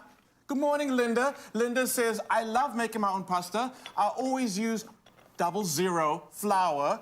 And if my eggs are a bit small, I like to add an extra large yolk to my dough. That adds richness, of course. But let's talk about 00 flour. Yeah. So 00 flour is a flexible flour. So like you can use it like to bake a cake and making pasta. So like it's a very flexible flour. There is many kind of flour. There is flour 2, like flour 0, 00. So the 001 is the more like fine one. So it's the more like how can I say, the noble like flour. But you don't have to use like the other flour. The 00 is more than enough to do like everything. So like if you wanna also, Linda, right? Linda, you can also like add a bit of oil if you wanna in the dough, so make the dough a bit more elastic. Okay. So like when you use in the machine, it doesn't break the dough. So like it's much better if you just drop a touch of oil in the dough. Yeah. So if we don't have 00, don't stress. Don't stress. Oil, extra bit of kneading. Exactly. That's what we need. Yeah. Do you have any tips when we cook brinjal at home? Because I feel like brinjal's absolutely delicious, especially if you're talking about meat substitutes. And brinjal delivers that meaty texture, amazing flavor. Yes, correct. But I feel like we don't cook it enough at home. What tips do you have when it comes to cooking brinjal at home? Brinjal at home, like I like to, so there is a lot of bitterness in the skin. So I prefer, if you have a brinjal like that, just if you cook it whatever, oven bake it, you just can cut in half, make some hole with a knife, and oven bake it with some olive oil. Some thyme is perfect, rosemary is perfect, garlic is the best friend. So, and just peel like half of the skin. So when you're gonna cook it, the bitterness is gonna be low. Okay, less. I didn't know that. I didn't know the bitterness was in the skin. Yes. Thank you. I've learned a lot about that as well. So, you're busy on that. Let's talk about this tagliatelle dish that we've made. And we spoke about the fact that tagliatelle, you want a little bit of thickness. Yeah. Yeah, you don't want it to be too thin. Yeah. You want a little bit of that al dente element to it. Let's say like usually they stay like, let's say 2 minutes, 2 minutes and a half in the boiling water. So like if you go thinner, it's gonna stay like 30 seconds, 1 minute. So like you're gonna overcook the pasta. So it's always better to leave like a bit of thickness in the pasta. Gotcha. Yeah. When a recipe says cook to al dente, what are we looking for? What should we see a difference? Should we taste a difference? Taste is always like the key. And so when we bite into that pasta, what are we looking for? So like when the pasta is al dente, you always see like we call it like sole. Like you can see the sole in the pasta is a bit white, like when you cook the rice. You know, like if you keep it al dente, it's always like a tiny part white inside the pasta. So that means like al dente. So at home, when you're cooking al dente pasta, what you're looking for is that in that center of that pasta, you want to see that little white speck in the center. And we learned now it's the soul. It's the soul of the pasta. So if you overcook it, your pasta's not going to have soul. Exactly, you kill it. Wow! Yes. Okay, so I'm going to give this a taste. Talk me through the sauce that you made, because what I love about your restaurant is the sauce and the pasta play together so well. The one never overpowers the other one. Your sauces are always simple but really delicious. Yes. So like this, there's mushrooms in here, there's garlic, and what else have you added to that sauce? Olive oil, extra virgin olive oil. Touch of butter and parsley. And parsley, fresh parsley. Amazing. Black pepper. There's a bit of black pepper as well. Got you. So I see they've given me a knife and a fork, okay? Question, very important.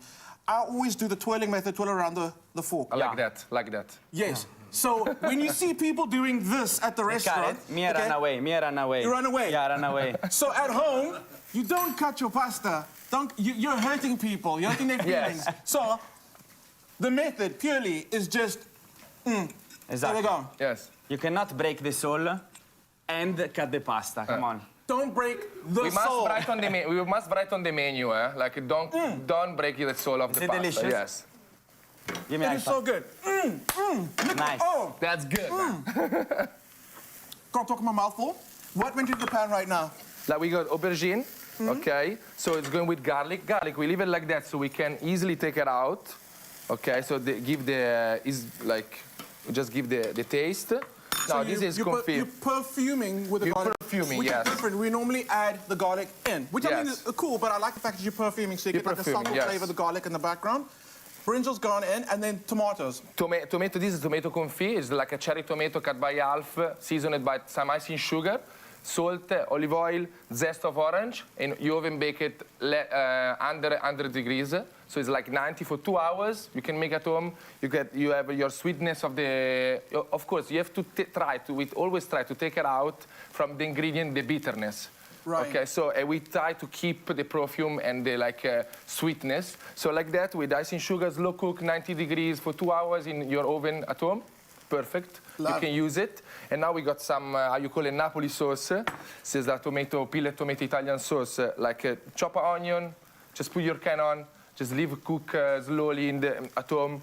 If you want, you add a bit of water, a couple of spoons, and blend it when it's finished. Add some herbs like basil. We like a lot of basil. Right. So, but you can even put oregano or whatever you like. Got it. So now when it's done, when it's cooked, you need an extra couple of minutes. We add the sauce, then it's already cooked, and we put the pasta on. So tell me about that flip.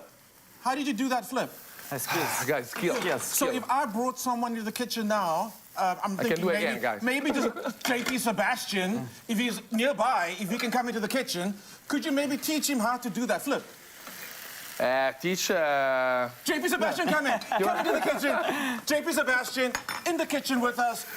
Let's do it. Try. We're gonna... Sorry, I'm sounding like Super Mario. Oh my God. There we go. Oh my God, I feel like my teacher. You are, do it. So I'm a Nicola, professor. So your student is right here with Yes, the master. flip. Must I take the broom, huh? Must I take the broom to clean the floor? No, we've got If you've got like an anti-fire suit, if you've got something that can protect you from third-degree burns. So the only thing is, the secret is confident. So you must be confident. You cannot, if you shake, it's like me in the camera. If you're shaking and stand, it's gonna be a problem. Okay, but you have to, I'm gonna make it. You have to repeat in your brain. I'm gonna make it. I'm gonna make it. So you have to. Okay, give me your hands. Let's try. You can make it another. I think this is how I'm getting fired, right? Okay, so you have to push here. This is beautiful. I'm gonna cut to a movie moment. This is Ghost. Ghost. Patrick Swayze, Demi Moore. Let's do this. Okay, go. That's Celine Dion playing. Okay, try a bit by yourself. You get. Hey, You have it, you have it. can you give some? Hey, JP Sebastian. Well done. Oh, you're good. You're good. Beautiful. Thank you, JP Sebastian. I'm very proud. Let's give him another hand. Let's give him another hand. That was amazing. Thank you. Okay, so that was absolutely beautiful. That was another Mr. Miyagi, Daniel-san moment there. more movie references for you. So you're adding pasta water to the sauce. Why are you doing that? Yes. So the water helps you all the time in the kitchen. All the time. So don't use too much. We don't use cream in our restaurant. It's about that because we try to make it creamy. Okay, because that's the sauce. Yes, so it's light. So your food is gonna be light. It's not heavy. Good. Okay, so it's easy to add olive oil, add butter, add cream. It's easy to make the recipe taste nice, but after it's gonna be super heavy. Good. So water and fat, then is oil, make you like you saw. It's brilliant, and you just add water. Got you. You cook with the water. Yes. With the water. South Africa, we are not done yet. There's gonna be more. We're gonna see the dish come together, and we're gonna roll out our pasta finally. Don't go anywhere. We'll be right back. Ciao. Ciao. Ciao. Sensodyne, repair, and protect with deep repair. The science is pretty amazing. It really goes deep and repairs tooth sensitivity. The science is there. It's going to improve their quality of life in a big way. This is the first thing I recommend.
It's my feel-good breakfast show.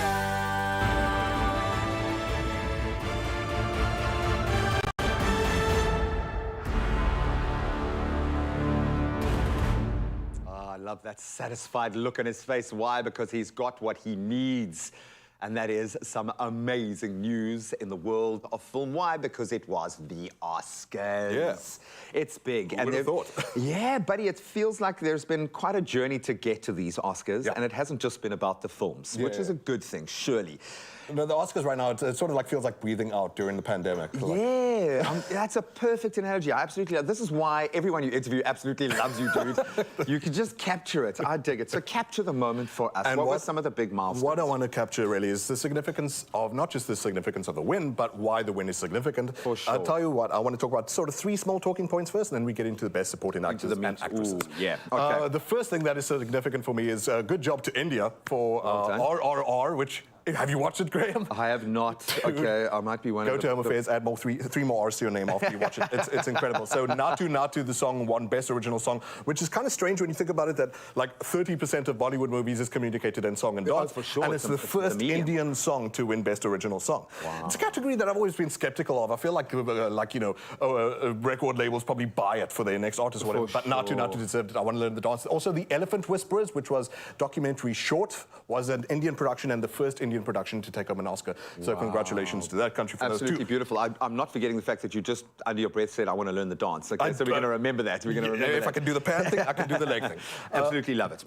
And then next up is the significance of Guillermo del Toro's Pinocchio. Now, why that is significant is because this dude has been using a lot more colorful language than he did in the acceptance ceremony about what animation is. We treat it as a by the byways kind of thing. Yeah. Shrek was the reason the animation category started in 2001. Wow. That's because Oscars were popping that it would take Best Picture. So they put animation on a different shelf so that it gets judged. It's really unfair. That's dirty, man. So Guillermo del Toro, dirty, obviously, he largely does live action, one for Shape of Water, you know, Pan's Labyrinth, etc., etc. First time he does animation, first time he gets an Oscar for animation. Good grief, that's a mighty congratulations to a guy who believes in an art form. And this specifically stop animation, you know, the one, ladies and gentlemen, where you move an arm of the character, you take a photo, move the finger, take a photo. Which is a fine art. Etc., etc. It's a fine art. First stop animation to win in that category. So congratulations to, hopefully there's, in an ascendant, a more nuanced form of animation rather than everything is just Pixar winning. And well, there's a way you can tell a story with animation in this way that just doesn't, is just unmatched. Okay, let's get into... And especially given the kind of time that gets sunk into making animation compared to live action. The third, final, like, tiny point that I want to make is that for the first time, Oscars, 16 out of 20 of the acting category was first-timer nominees.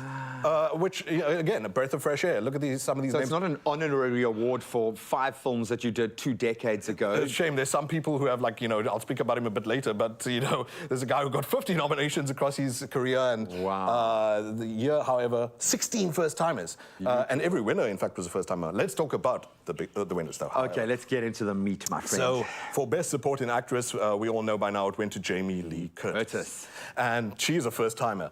What I think happens here, however, and this is the reason why... Explain it to us, please. Angela Bassett was trending on Twitter and other social media. Now, both of them have legacy in Hollywood. Both of them have decades, probably over 4. Angela Bassett already has 1 nomination, so she has 2 now. And the problem being is that it's not a problem with Jamie Lee Curtis. She's a fantastic actress, but the role itself was really just apparatus to not even supporting. Almost, exactly. For sure. It wasn't necessarily an organic, lived kind of thing. Whereas Angela Bassett in Wakanda Forever is Queen Ramonda, who has the one for the role. In fact, for me, I would have chosen Hong Chow from The Whale, who was incredible. So, yeah, that's my take on that. There were plenty. In fact, what's great about these Oscars, however, is that I think every movie deserved to be there. Brilliant. But speaking now, however, of another person who totally deserved it, and legacy, and having sunk years, decades, Best Supporting Actor went to Ke Huy Quan for Everything Everywhere All at Once. Also, Jamie Lee Curtis was Everything Everywhere All at Once. I had a makeup artist earlier, Bernice Freyling, tell me, JP, stop crying, you're wearing makeup. Because I remember the speech that this guy gave. No, you're in good company, my friend. Let's cry, Graham. And then we'll do the Natu Natu dance. So why the story is so sort of heartfelt for me. Fights and stuff. Yeah. Lied to people that, no, he's just not interested in acting anymore. That's the reason he's not doing it. But his heart was breaking inside. And his wife, Echo, tells him for 25 years, I've got your back, trust yourself. Your dream is going to come. And good grief, you see him on that night, jumping into Harrison Ford's arms like a barbecue all over again, crying into each other's arms. It was beautiful. I love it. So, Ke Huy Quan, totally deserved it. I love it. In this crazy world that we live in right now, those are the memes that we want to see. That is the message that we want to see. More from the Oscars on the way. James, well, listen, We are about to unpack the fashion side of what happened at the Oscars, and there's no way we could give the fashion at the 95th Academy Awards a miss. Now, what we did see trending on the carpet were more men were in fact becoming more comfortable to step into their feminine side, paving the way for individuals to express their true selves. And here to delve a little deeper into it is entertainment and style content creator Shiraz Reddy and premium creative Loyiso Ndlodlo, aka Mr. Royale. It's so great to have the both of you here today. Good morning. On point, Shiraz, Mr. Royal. I love it. Looking fantastic, guys. Lovely to have you guys. Listen, fashion, talk of the town when it comes to the Oscars. So much that went down. I think people came out and just enjoyed it for what it was. Exactly. It was fantastic. However, we saw a champagne carpet. Yes. Shiraz. Yes. Chat me for through. the first time yeah. in so many years. So a creative director of the actual Met Gala and the Metropolitan Museum came together and he said, guys, there's a disconnect here. It's a midday event. It's a black tie occasion. We need to do something different. And then decided on a champagne carpet. And I think it was iconic. Works. I think it was the time. If we look at it, the visuals just tell a different story. And given that it's 2 years since the Me Too movement and the fact that it was such an important and iconic moment, they needed to change it up, and I'm glad that they did. Well, I love they did, because, I mean, yes, the and a fashion red statement carpet, all on its own, right? Absolutely. I'm all about that. But I mean, the fashion on that champagne carpet, I mean, it's almost like it stood out Exactly. even more, which it was like fantastic. a cocktail of moments, It was right? a cocktail. Yes, Is a exactly, cocktail. yeah. Louis, so I'm going to pick your brain here because when it comes to self-expression, I mean, you are the epitome of that today. Literally. I mean, I love it. And I know, you know, I feel like we saw it a lot now at the Oscars where the gender label gets completely removed and fashion becomes fluid. What did we see on the carpet, and why do you think fashion is such a great way to express that individual regardless of what they choose to assign themselves with? So one thing I love about fashion is, I mean, obviously it's a form of art, and art is limitless. So it's one of the best ways to really push boundaries and really go against, you know, society's norms. Because, I mean, who says, you know, as a guy, or rather a straight male, I'm not allowed to wear a skirt, you know? So, you know, things like that where, you know, you're able to, you know, choose... You do. And I mean, I'm seeing more and more men wearing nail polish. Shiraz. I mean, right hello. into the Yes. More and more. Hi. Tapping Yes. into the Anybody wanna makeup see that? space, Get which in. predominantly was always and continues to only be targeted towards women. Yes. And we're seeing those boundaries being broken. Yes, and, yes. and I'm assuming the two of you are like, it's about time. It is about time. It's high time, Zoe. And also I feel that, I mean, I know for a fact if I had to put you in something like a skirt, it would be a bit of an eyebrow moment. People would be like, what? But at the same time, it's how you carry yourself. Yes. It's the statement that you're trying to make, but also it's the story. And what is the Oscars? It's a coming together of award-winning stories. And I feel like a moment on that carpet, whether it be red or champagne, tell your story in your own way. I mean, we've seen Loyiso in a skirt. I've tried to do some feminine looks myself. And I feel like it's not a label. What it is, it's a moment to express yourself for who you really are. But in expression, which is so, and it's healing as well. If we talk through fashion, I mean, it's a such full circle powerful moment tool. as well, because I mean, you've worked so hard to get to that award ceremony. Whether nominated as or a guest, you're there. Live in that moment. Not many I people mean, get to be there. Exactly. And here's Zoe as well, rocking a little ladybug fashion. You know, this is also becoming a thing now. Look at her. Yes. We love that. I just had to point that out. Let's talk through some of the hottest looks, Shiraz. Okay. Talk us through what There did you were see? too many. I think everybody that is anybody will know Angela Bassett. Guys, can we get a moment? Yes, Slow clap. please. Slow clap for that girl. That purple moment. Also, Cara Delevingne, guys, about 3 years ago, Zoe wore a red iconic dress at the Sun Met. We should have had a picture of that. But anyway, so many people say to me, guys, that leg is giving Zoe Brown. That is a Zoe Brown leg. That is true. Listen, she pulled it off. I know. It's so but also, again, if a red carpet was in place, I don't think that would have worked. I mean, people have done red on the carpet before, but I mean, that's iconic for me. But Melissa McCartney, guys, she did the things. She was in this big red poofy dress. The visual's about to come for you. Look at that. I mean, a moment for her. Even though it's a lot of fabric, I feel like it works with her personality. Absolutely. You know, go big or go home. And I love that, I love that. And then the gents. I mean, where do we even start, guys, can I just say, firstly, I just want to go back to like his wrestling years. Do you think that he would have ever worn that type of blazer? No, Absolutely he would not. He And I would mean, not have it's been not even a confident enough to salmon do it. pink, it's not even fuchsia, it's just a beautiful silk blazer, double breast, and he's like, I am Dwayne Rock Johnson, That's it. and this is how I'm gonna rock up. Yeah. You know, and I think all the gents did really, really well. But again, Absolutely. guys, I love it. I love how you like champagne or this color. I'm like, that's peach. Also, That's just again, a peach. classic black suit. And what I love here is the fact that he was like, you know what? There's going to be a light color carpet.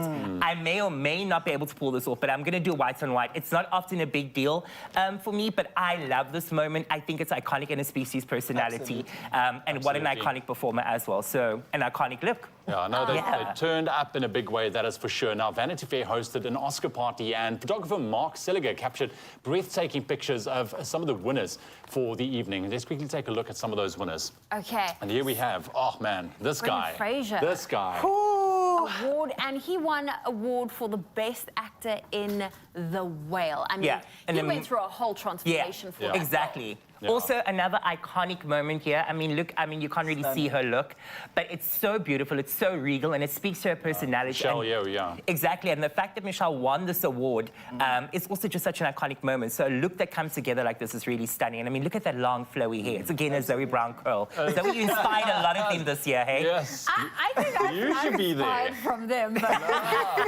And then we also had Ke Huy Quan, who won the award for the Best Supporting Actor for the film Everything, Everywhere, All at Once. as Also, well. an amazing moment for TV and film. And I think, again, just wearing a tailored classic tuxedo helped him encapsulate that moment. Yeah. Oh, wow. Can we just quickly take a moment here, Zoe, because you cannot announce yourself. We have a picture of Zoe. Oh, Zoe! Look at that, guys. Is that not the same leg that Cara pulled? Yes. It's the same leg. Look at that. that was in 2020. That was the start of 2020. 2020, It was yes. before Wow. the Look pandemic at was that. even a thing. Yeah. And I mean, we And can have you to see give, the hair that I was speaking about that Michelle was wearing? It's Zoe Brown, ladies and we gentlemen. have to give credit where credit Yes. is due. This is a Lauren combination. Arcachor. She and I worked together to create this iconic red carpet look for Zoe that year at the Met. But yeah, it's beautiful. We're ahead of the curve. See, South Africa is not that far behind. No, we're not. We're very fashion forward. No, well, thank you very much, gents. Louisa, I love the outfit, though, man. Thank you very, so very much. cool. Appreciate it. Just quickly before we go, the inspiration around what you have on. So basically, this is a one-of-one. A friend of mine made this for me last year. So basically, a quick story around it. My favorite color is green. Anyone who knows me will know that I love making a statement wherever I go. So this is one of my favorite pieces in my cupboard because it is a statement piece. It is a statement And yeah, like one of a kind. Really. One question when it comes to these iconic statement pieces, Yes. how do you change it up so that you're not always, oh, he's wearing that again. You know what I mean? That's always, always when it comes to a statement piece. Yes. So I think for me, I'm the type to definitely dress according to how I feel on the day. So I will never check the weather, whether it's raining or not. If I feel like wearing shorts with whatever, I will rock that. And so I think that's what helps me really switch up my style and, Gents, thank you very much, man. Thank you. Very Thank you for entertaining. having Lovely us. to have you guys. Now, that's your dose of the 95th Academy Awards. Best and worst dressed fashion in all forms. But I think we focus on the best. We only of this focus on the morning, best. exactly. But let me leave you with this. Sometimes expressing yourself with words may be difficult for many individuals, and for others in fashion, it is just their voice to be heard. So be true to yourself. Wear what makes you happy, wear what makes you wear what makes you what you want to wear. That's wear pretty what you much want. it. Just wear what you want to wear. Just wear what you want.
Welcome back, you beauties. Yes, he still looks fresh, not having slept for days, I would imagine, chewing on all of the gristle that is the Oscars. I almost want some more spice than there is, but we can focus on the milestones within the movie ecosystem, and it does matter. As you say, after COVID, this does feel like that breath. Yeah.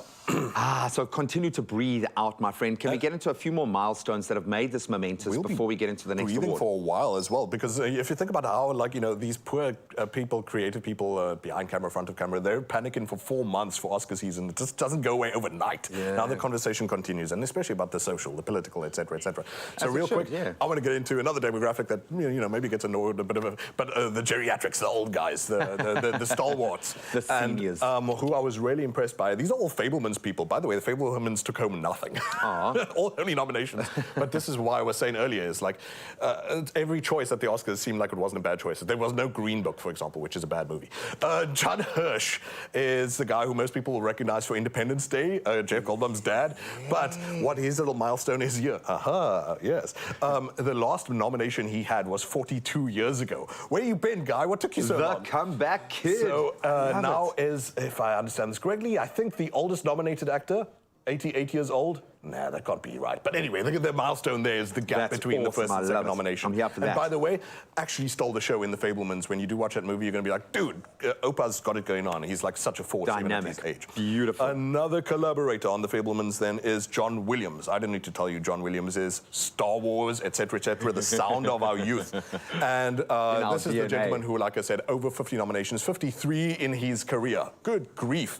And he becomes... no, it is him who is now the oldest nominee. Good grief, JP's brain. Oldest This is my nominee. old age creeping in. 91 years old and 53 nominations. That is insane. And he hasn't won. No, 5 times. Okay, I was about to say, damn, that's... You worried. We're like, let's do something I'm saying, about like, this. Leonardo Get off the DiCaprio couch. barely survived that, you know, that kind of spiel. I love that. And then Spielberg himself. Spielberg, I like how it just says on your notes. It just says Spielberg.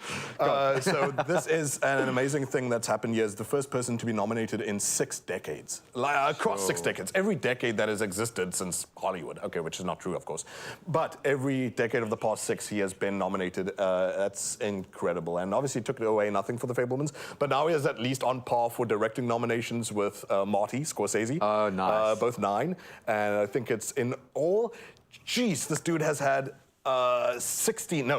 12 movies in Best Picture across history. Wow. So thankful for the contributions that this man has made. And The Fabelmans, by the way, is a super personal Spielberg story. He's most personal today. Yeah, it's Go like watch it. semi-autobiographical in a way, but beautiful. I absolutely love it. And we all owe him a debt of gratitude because he's been a pillar of the film industry, I think, to be quite honest, commercially. From E.T. I love that. Okay, let's get back into some of that meat. This one, I think, probably got the most resounding cheer, yes, on the night. Best Actress. Best Actress was Michelle Yeoh for Everything Everywhere All at Once. It's the longest title to say, but a truly worthy movie to say because indies, tiny, small ones. Michelle Yeoh, why she is significant, and this is another trend that people might have seen going around on social media, is the words identifies as Asian, which is kind of strange. So when, you know, you sort of do your homework on that, you find that there was a lady who was nominated, not getting dignified work back in the 1930s. This is Merlin Barton, if I remember the name she had to correctly. literally recode herself. Exactly, and so technically, Michelle Yeoh is the first Asian Hollywood.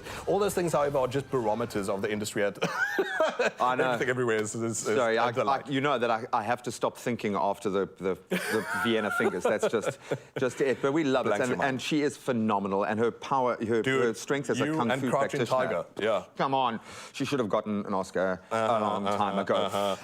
Best leading actor. Best leading actor. Dun, Yes, dun, our dun. man. Brendan Fraser is another. All of these, again, by the way, all these nominees, all these winners were first-time nominees. Man, like I told him when I interviewed him. What a story. Along with millions of other people, all of us, I think, cried when we saw him finally get the standing ovation. So what his story is and why this is so significant for people is that this is a man who was put out in the cold by Hollywood because he was basically blacklisted for speaking his truth, to use a term that's, you know, very kind of cliche at this point. He was sexually assaulted by someone, actually a South African guy who was the director of the HFPA, the Hollywood Foreign Press Association, and then you get thrown on a blacklist. You get told you're a troublemaker. director. You don't get jobs again. Too many. The fallout is just too big to deal with. So cheers. Which is horse poo, basically. And so after many, many years of being treated like horse poo, Brendan Fraser gets the notoriety he deserves. Darren Aronofsky, the director of The Whale, is the person who said he doesn't care about going through the casting process. He made this role for Brendan Fraser. He wanted this to be his phoenix ascending from the ashes process. Should I very, very quickly just say that Everything Everywhere All at Once took the most Oscars of the night. It was 7 of 11 nominations. It is a well worth it movie to go and watch, and a great promise of indie movies making a big, strong comeback. This is basically a movie that's a multiverse on a budget.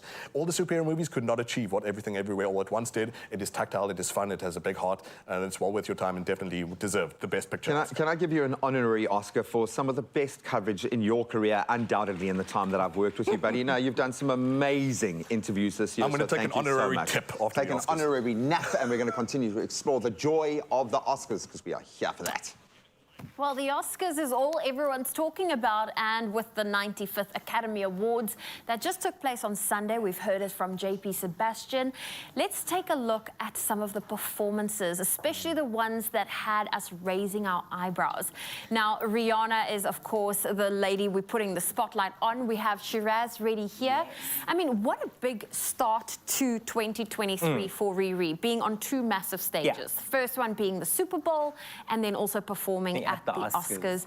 But not just that, she's got so much going on for her right now. Being pregnant, being a mum, and also just trying to like navigate her career at the moment. I mean, but the one thing she's not navigating is, where is that album?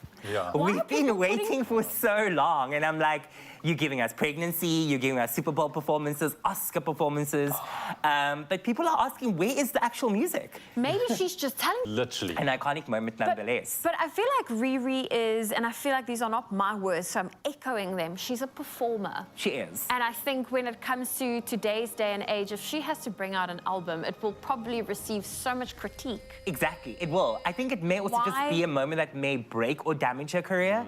And also, let's be honest, it's not the best vocal performer, but she gives you showcase. She's a showman. She is definitely a performer. I mean, not the best dancer, but I mean, also she's pregnant. Yeah. But I mean, again, another iconic moment, but a lot of people were saying, what was going on with the voice there? You know, that range. But you know what I love about Rihanna is that everyone is putting all this pressure on her. Bring out an album, you need to dance more, you need to... She's going at her own pace. That's she's also expecting baby number 2. She wants to, you know, she's having these great moments, and she's still just giving the people what she can. She did give a good performance. I won't take that away from her. The Super Bowl was also iconic. Of all the Super Bowl performances, I mean, if you look at what Shakira and J-Lo did a few years ago, you cannot compare. No. But again, artistically, very different and speaks to their talents and their strengths as performers. Well, we're going to see what she's doing. I mean, she had the internet torn to the biggest stages in the world. People loved it. There was a lot of conversation around it. And now, but people want to know what's happening with the music, like you rightly said. I just know, where is the music? Where is that we are subscribing to, which is the music? And I hope, let's see. Well, we'll put it out to you as well. 063, what is that number? 06340888863. How do you feel about it? Are you happy about the performances? Are you happy where things are going? Or would you like to see an album? Are you one of those that would like to come on, want the music? Let us know. Guys, it's so dramatic, man. Well, you can pause for just a moment, as JP says, take a breath and make something delicious this morning. And we are celebrating all things Afro-Italian with Fatties and Moni's Pasta Wednesdays. We are here for that.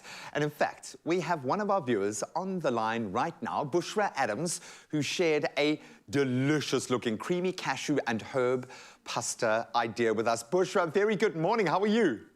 Hi, I'm well, thanks. How are you?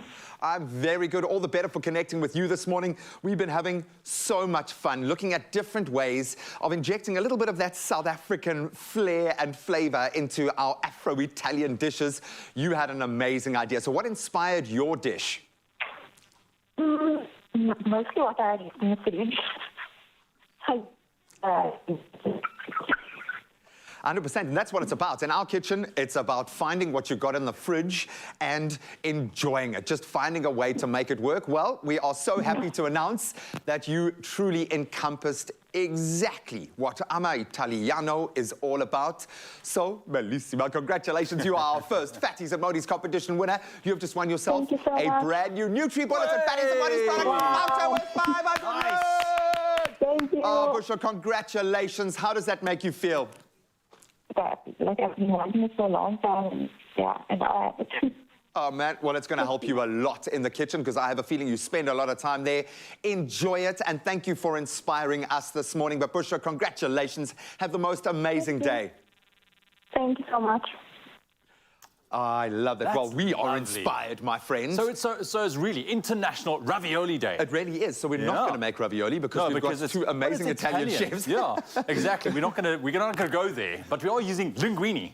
And linguine is beautiful because I think traditionally you would have it with, as I understand it, kind of a pesto kind of vibe. But the key not here, today. Not today. It's the oil that transfers the flavor because you've got a lot of noodle to pick up all that oil and the flavorful oil. So that's what we're going to do. And inspired by Bushra, we're looking at it slightly differently, using some South African flavors, my friend. And I think this one is going to biltong and blue cheese, baby. That's what's happening right now. Okay, so first things first, I think we need our linguine on the go. Yes. So you can gooi, I think, just do as much as you can because the studio will want, Okay, so I'll do a little bit. You want me to do it fancy? Do it fancy. Do it like it's a product. I think, isn't this how slow-mo. I hope our Italian chefs aren't looking. Yeah, I know. This is the thing. I'm glad that they left when we stepped into the kitchen. So they say twist it. Yeah, and then just... Ta-da! Look at that. For the grab. Come Absolutely on. beautiful. So that will now kind of just do its thing. And then you can start chopping up the parsley, which, you know, a little bit of fresh herbaceousness is vital with these sorts of things. I think to help cut through the oil and the fat, I'm going to put a bit more oil. And remember, the oil carries the flavor. That's it. Now here we want a little bit more richness, so we're adding the butter. And of course, when you put the butter in the oil, it extends that smoking power. You know, it can burn at a slightly higher rate, but now we're going to add our look at that. onions. And this is pretty much the only thing that you really need to cook through this. All right. And then we're going to add our garlic. But I mean, that biltong and blue cheese flavor with pasta, I mean, come on. It's going to be special. So now... I'm doing well here on the world's smallest chopping board. Getting there. Very good. Oh, that's perfect, buddy. Is that good? Okay, that looks absolutely amazing. So here, obviously, we're just trying to create the flavor profile, but we don't want to overcook and split the dairy elements in here. So the cream has gone in. Then a nice healthy dose of the blue cheese, and essentially we're just trying to melt this baby down. Can you pass me those tongs very quickly? You can have that. Thank you. I just want to tend to our linguine.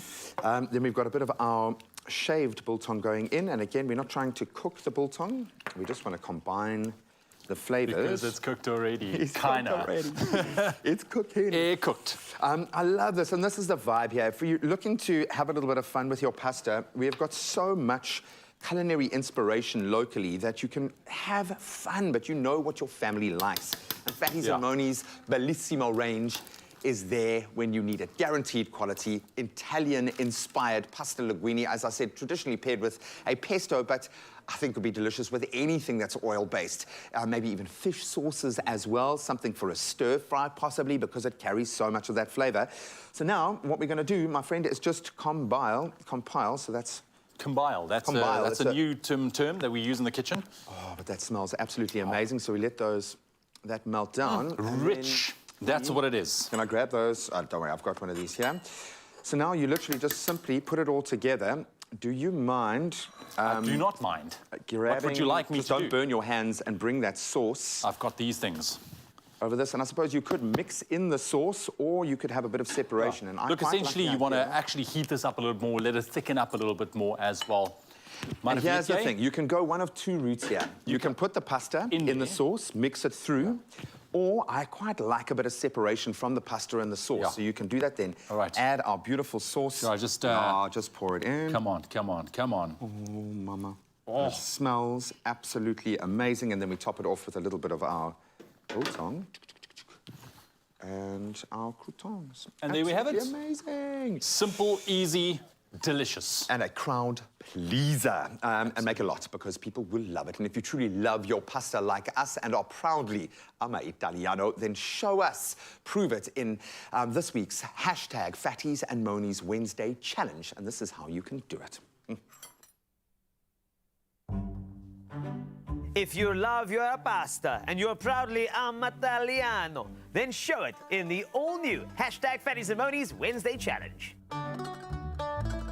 From the 8th to the 29th of March, 4 very lucky Expresso viewers stand the chance of winning your own Nutri-Bullets, plus a Fatties and Monies hamper valued at 500 Rand. But you need to be inspired. We want you to post a picture of your favorite Afro-Italian meal, along with a product pic of the Fatties and Monies product that you used on the Expresso Facebook competition post or on your Instagram page. So follow and tag at Fatties_and_Monies in your entry, and make sure to add hashtag Fatties and Monies Wednesdays. And the competition closes on the 29th of March. T's and C's apply. In fact, bravo, Mataliano. Bravo to you and us. Oh, yeah.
Join the bank that's best for your loan.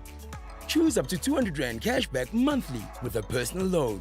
Apply for a personal loan and a savvy account today. Nedbank, see money differently. It's my feel-good breakfast show. It is your Feel Good Breakfast show indeed. 2 hours down, one more to go, and look who we have in studio. Award-winning Wouter Kellerman. He is here and he is ready to perform for you, and of course we will be having that chat with him. Of course we have lots to celebrate alongside with him, but it's that time of the morning for us to take a final look at your morning headlines. Ewan Strydom is standing by. Thank you very much, Zoe. Just after 8 o'clock in your national news headlines for the final time this morning, figures from the Essential Energy Fund show that the price of petrol will increase again in April and diesel will become cheaper. Figures calculated by the fund yesterday show there is an under-recovery of 30 cents on a litre petrol. The excess recovery on diesel is between 14 and 16 cents. The price of a barrel of Brent crude oil has meanwhile fallen back to below $80 a barrel, and the fuel price is calculated at the end of the month and comes into effect on the 5th of April. Staying with your national news, the National Treasury says the government has spent some 330 billion rand on bailouts for state institutions since 2013. More than half of this amount was spent on Eskom, which received more than 180 billion rand.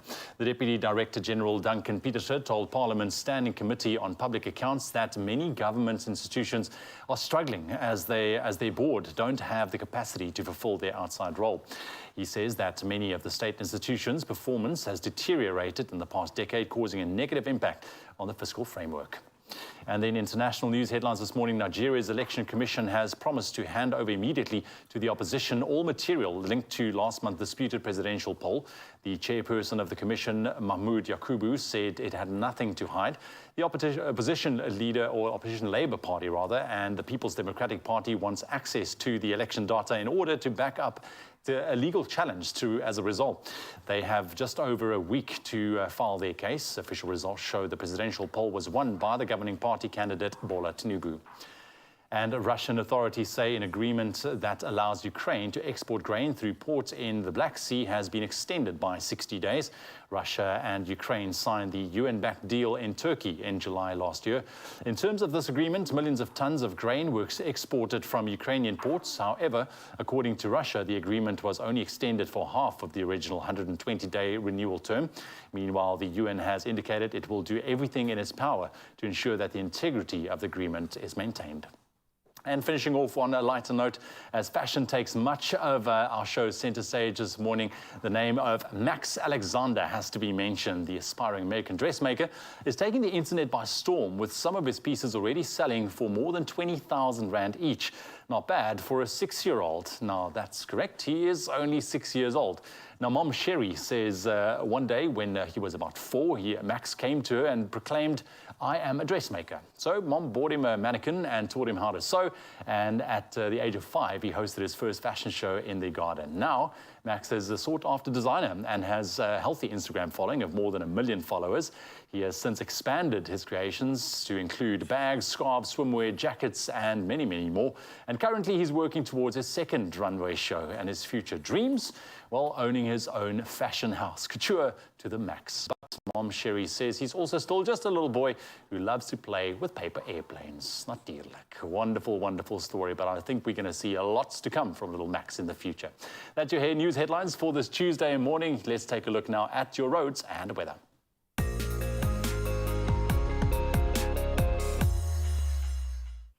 Oh, thank you so much, Ewan. Thanks for proving that it's never too late for us to change our careers. Let's start our traffic report this morning in Brakfontein in KZN. There has been an accident on the N1 southbound. That's at the Brakfontein interchange. Middle lane currently closed as a result. There are unfortunately delays across the road. So please, on all roads in that area, take it easy this morning. Then into Pietermaritzburg, still in KZN, a stationary vehicle on the N3 westbound. That's just after the ramp from the M7 interchange. Left lane currently closed. Just drive carefully and approach with caution, or use another route if you can. And moving to Brackenfell in Cape Town is heavy congestion unfolding on the N1 inbound, currently at Durban Road, the real hotspot. Delays are plenty, so allow for more time on the road and make sure that you've got some good music playing in the car to temper that ride. They're moving to Johannesburg in Bryanston. There are multiple traffic lights out by William Nicol Drive. Absolute nightmare for those of you out on the road in that area. Please use as a 4-way stop and just approach with caution, but just stay safe out on the roads. Let's get into the weather.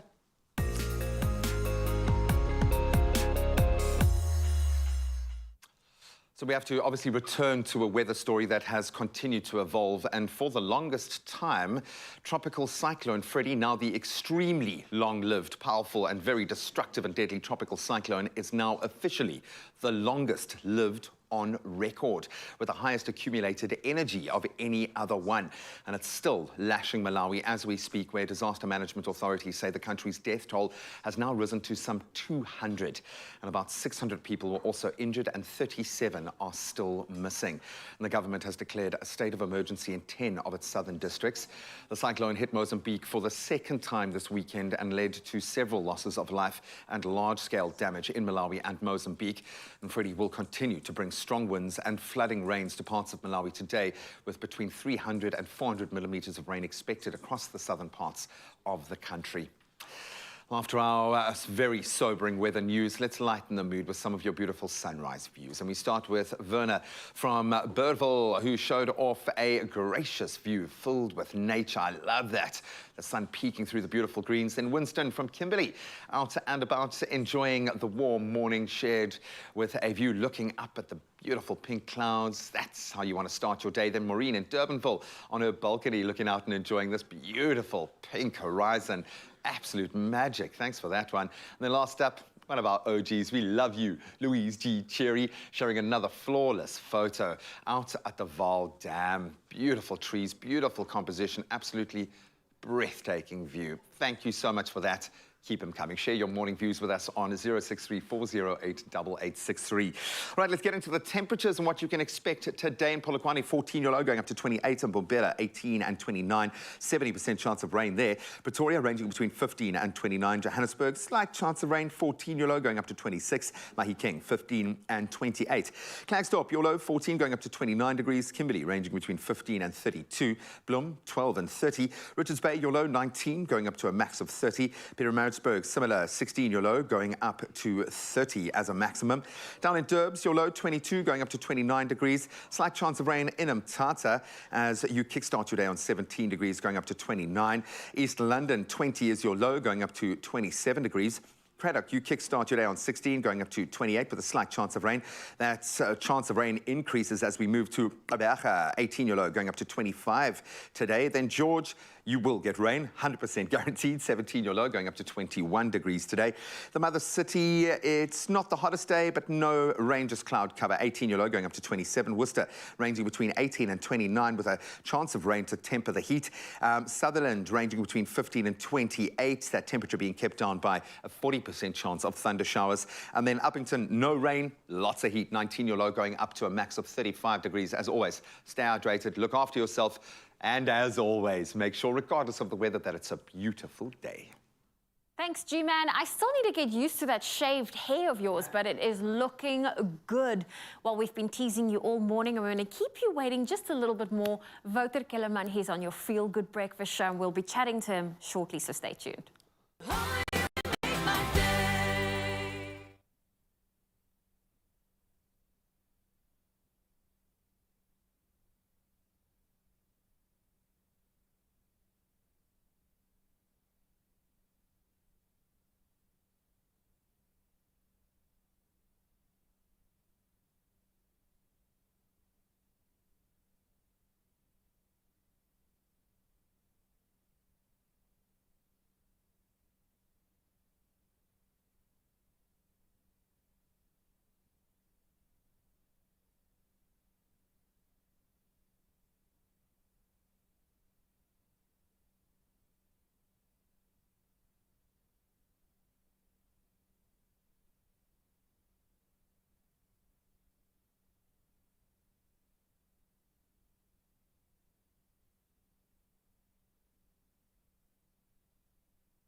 It's my Feel Good Breakfast Show.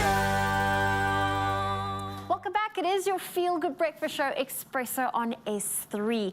Now, we are joined in studio this morning by two-time Grammy Award winner and 8-time SAMA winner, world-renowned flutist Wouter Kellerman.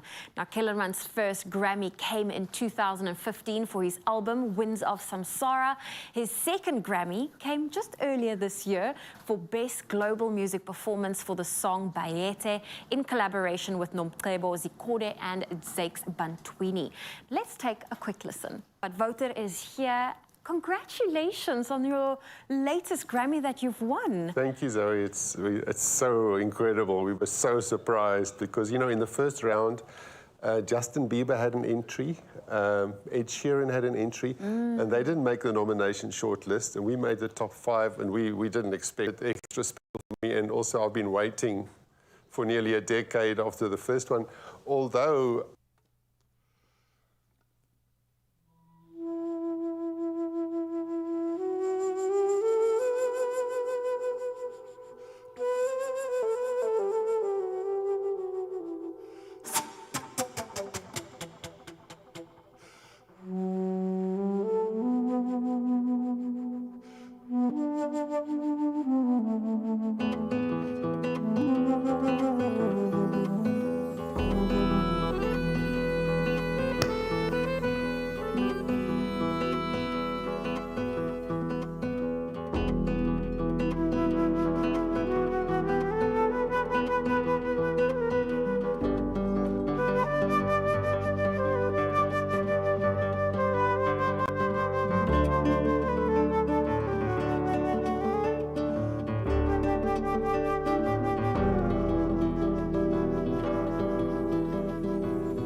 incredible performance. Wouter Kellerman on our Feel Good Breakfast show, on your Feel Good Breakfast show. Well, stay tuned. He's not going anywhere. We've got more to unpack with him.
Love is Love is a new reality TV series which will be broadcast on SABC2, and we're looking for contestants. You stand a chance of being featured on the show and of finding your love match. You can enter online on our website loveislove.tv, on Instagram at loveislove_ZA, or via Facebook at loveislove.tv. T's and C's apply and can be found on loveislove.tv. Entries close 31st March this year. It's my Feel Good Breakfast Show.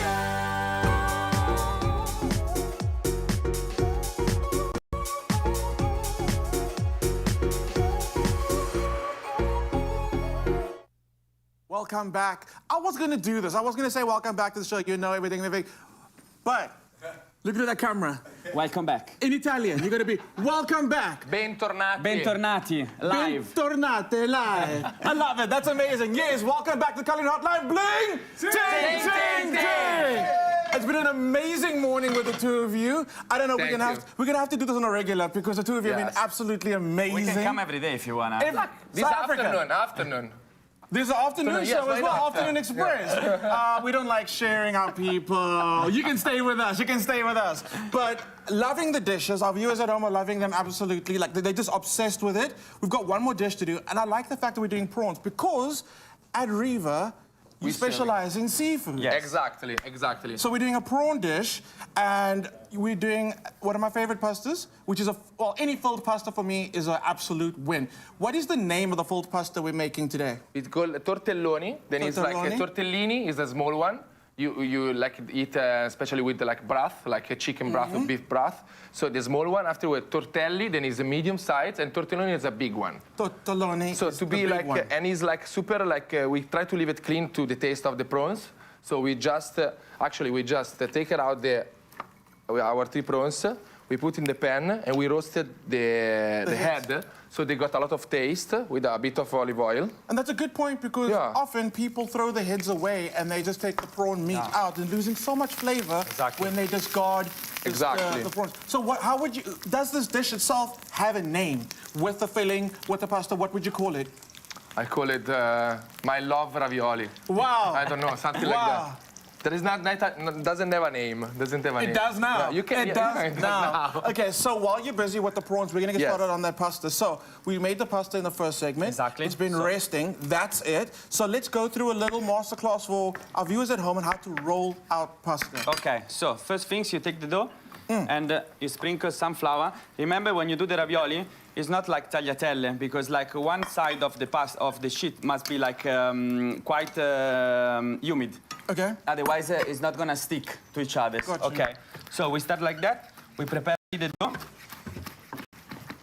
just to prepare the machine. Otherwise, it's gonna be too big and we struggle. Gotcha. Okay. We don't want to struggle. No. Okay. Beautiful. Let me put this beautiful dish, and I'm trying this. Oh, this dish looks so beautiful. There we This go. is the dish that we made earlier with the melanzane, the tomato. Yes. And what is the name of this pasta? What would you? It's a norma. It's a Norma. pasta alla norma. Okay. So, like you said, we're Always starting from the lowest number. Yeah. Okay. lowest number, which is your largest. Exactly. setting. Okay. Exactly. And then we skip it to the second one, and we enter always. As I said before, we don't have to play much with the flour, okay? Because otherwise it's not gonna stick. Got you. So we try to not put it. We can play a bit to sprinkle some flour, but try to not put it when you make ravioli. So you said with the tagliatelle, we wanted a little bit of thickness. Ravioli, we wanted a little thinner. It depends.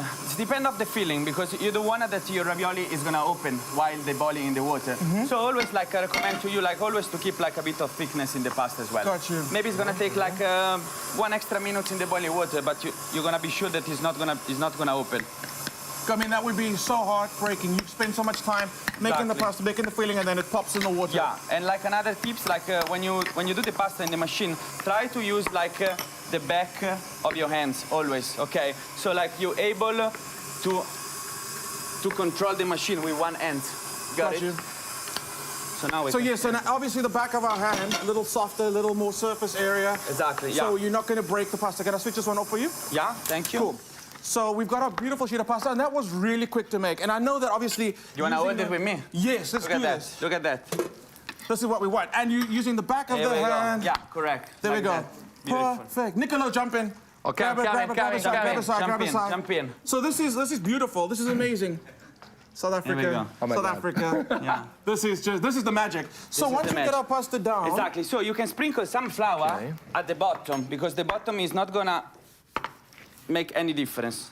But we're trying to keep this surface as I would say. Correct. You want it a little drier, but you want some texture for the filling to spread here. Otherwise, if you make it too dry, like you can always like fix the mistake, and you can keep some water next to you, and with the finger you sprinkle some water when you're gonna close. Gotcha. Okay. Again, So that's like, the glue. That's the glue. That holds it all yeah, together. that's the glue. So you can take a ring. If you don't have a ring, like don't panic. You can take like a glass or something round, just to make the shape of the ravioli that we're going to make. Okay. So once you, this is gonna be more or less the shape. That's beautiful. Yeah. Beautiful. So like, try to do not much waste when you do it, okay? Can you re-roll the pasta that you have left over? Yes, you can. But if you do that, remember that it's gonna become more like dry, because you're gonna knead again. And you so need like, the flour back in. Exactly. Yeah. So like it's gonna take more time in the pot, Got right? you. Here we I'm go. learning so much today. This is amazing. Here we go. And besides actually going back onto YouTube to go and check out how we made everything today, you can also visit them at their restaurant. Exactly. So they'll be able to try the pastas you're making today, the sauces you're making today. Correct. Yes. And it's literally the two of you in the kitchen with your team every day. Everything's fresh. Everything is fresh. We share in love, taste. So come and visit us from Monday to Saturday. And are you available Don't call me on Sunday, yeah? Don't call me on Sunday. No. Are you available for photos when our viewers come and visit you? Of course. Why not? Yes. And if you Depends how much they pay. Hey, £5 a picture. And if you do go visit them at the restaurant Riva and you get a picture, make sure to post it and tag us on Facebook and Instagram. We want to see that. That's looking amazing. What are you doing now, Nicola? That looks. So now we just finished. Like we cut our meat prawns very thin, like a meals. Okay. We just season it with a bit of the lemon zest. Just put inside, and we mix it. And that one is we're gonna put a touch of salt. No, don't exaggerate. A touch of pepper. Okay. And this one you're gonna use for the filling. Okay. So. That is so good. That is so delicious. We're gonna put here. You see, in the middle. Tell you what, with that one that you've just folded, can you just show us how to very quickly? Yes. Because we're almost out of time. Show us how we do the fold. So we fold half moon. We call half moon. We just press, so no hair inside, and from the back, we just, from a two-tone, down. Pinch. Look at that. Boil, looks beautiful. Yes. That was amazing. Can you do me a favor, Ken? Now we're done now for the morning, but before we do leave, look into that camera and say, South Africa, we love you. South Africa, ti amiamo. You heard the man. You heard the man. Bravo. Can't wait to have you back in the kitchen. The two of you have been absolutely Thank amazing. you very much. It was a pleasure, guys. South Africa, Thank you. you've been amazing. We're going to be back next week with more Calorie Hotline Bling. Ding, ding, ding. Thank you, guys. Loving the Italian vibes in the kitchen this morning, that is for sure. But now, two-time Grammy Award winner Wouter Kellerman is back with us this morning. Now, the thing is, Wouter started playing the flute at the age of 10, but only managed to make the full-time move to music in 2006, having studied engineering and had his own engineering company as well. Wouter, lovely to have you. Man, I remember, I spoke to you in 2015, back when you were on the show, and, you impressed me back then, but you went on to do some amazing things, but I don't think a lot of people know maybe the backstory, where you come from. Engineering, you had your own company and you had to do all of that to support your family, but yet you kept the love for the flute and music alive. What do you remember from those early years, knowing that you had this passion, yet still having to support, family? When I left school, I wanted to study music, but we didn't have any money, so I had to study something I could get a bursary for. And I was offered an Anglo-American bursary, and I studied at the University of Johannesburg, and then after that I had to work back, and then started a young family, and that was expensive, and I swapped over to the flute like a few times, and then run out of money in 6 months, go back to engineering, and that I had to eventually wait 20 years until I was in my mid-40s before I made the transition to be a full-time musician. Yes. So people thought I was crazy. I was giving up a successful engineering company, and for a middle-aged man to now play the flute full-time, not many people thought I'm going to do well. And that's the beauty of this, because, we saw you now recently on that Grammy stage, gave us all goosebumps, literally the best in the world, we can say. But not a lot of people know what it took. And that is always that, that kind of picture of success. What is that? It's hard graft. And you said every single day you played since the age of 10. Yeah, all through my engineering, even when I was doing engineering, I would play every day. I went overseas to study every year to take master classes. So I've been loving it since I was 10 years old, and it's just beautiful. It's just beautiful that I could make that transition and still make it happen and still have this flourishing career.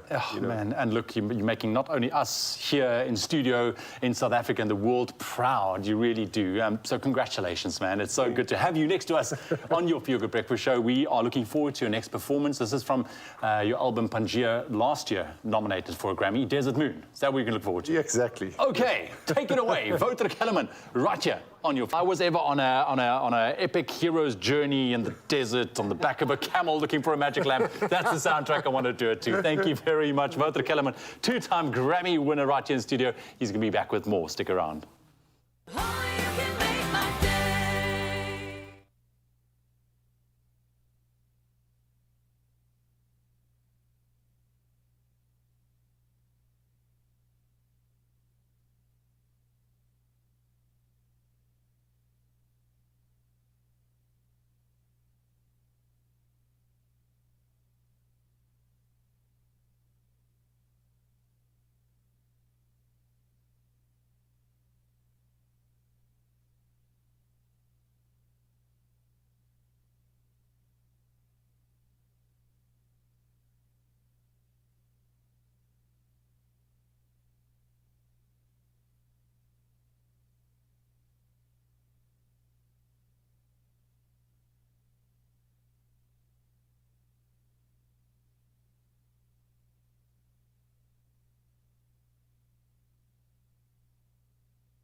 Are you interested in learning to trade Forex? Start with Octafix. The Octafix trading app makes it super easy to get started and offers free educational materials for all level traders, even if you're a newbie like me. Or try their free demo account before risking any real money with simulated funds in real market environment. As a regulated broker in South Africa, Octafix prioritizes your safety and security. So start trading anytime, anywhere with Octafix today. It's my feel-good breakfast show. Well, now that I have the financial expert sat beside me, let's delve into some financial matters right now. A friend in need is a friend indeed. But what happens when that friend needs a lot of money? Time to find out in another round of Would You Rather? Dun, dun, dun. Dun, dun, dun. Okay, so the scenario is set the scene. A friend has asked to borrow 3,000 rand from you. Now that's a hefty amount. It's not small. It's not. It's something that you maybe it's something that you've saved up. It's you know, significant. It's significant. Now, would you rather come up with an excuse and say no? Absolutely not. Or would think like, I would want the help as well. So yes, I will lend you the money. If I've got the money, I'll do it. You think so? Yeah, no, I'm not.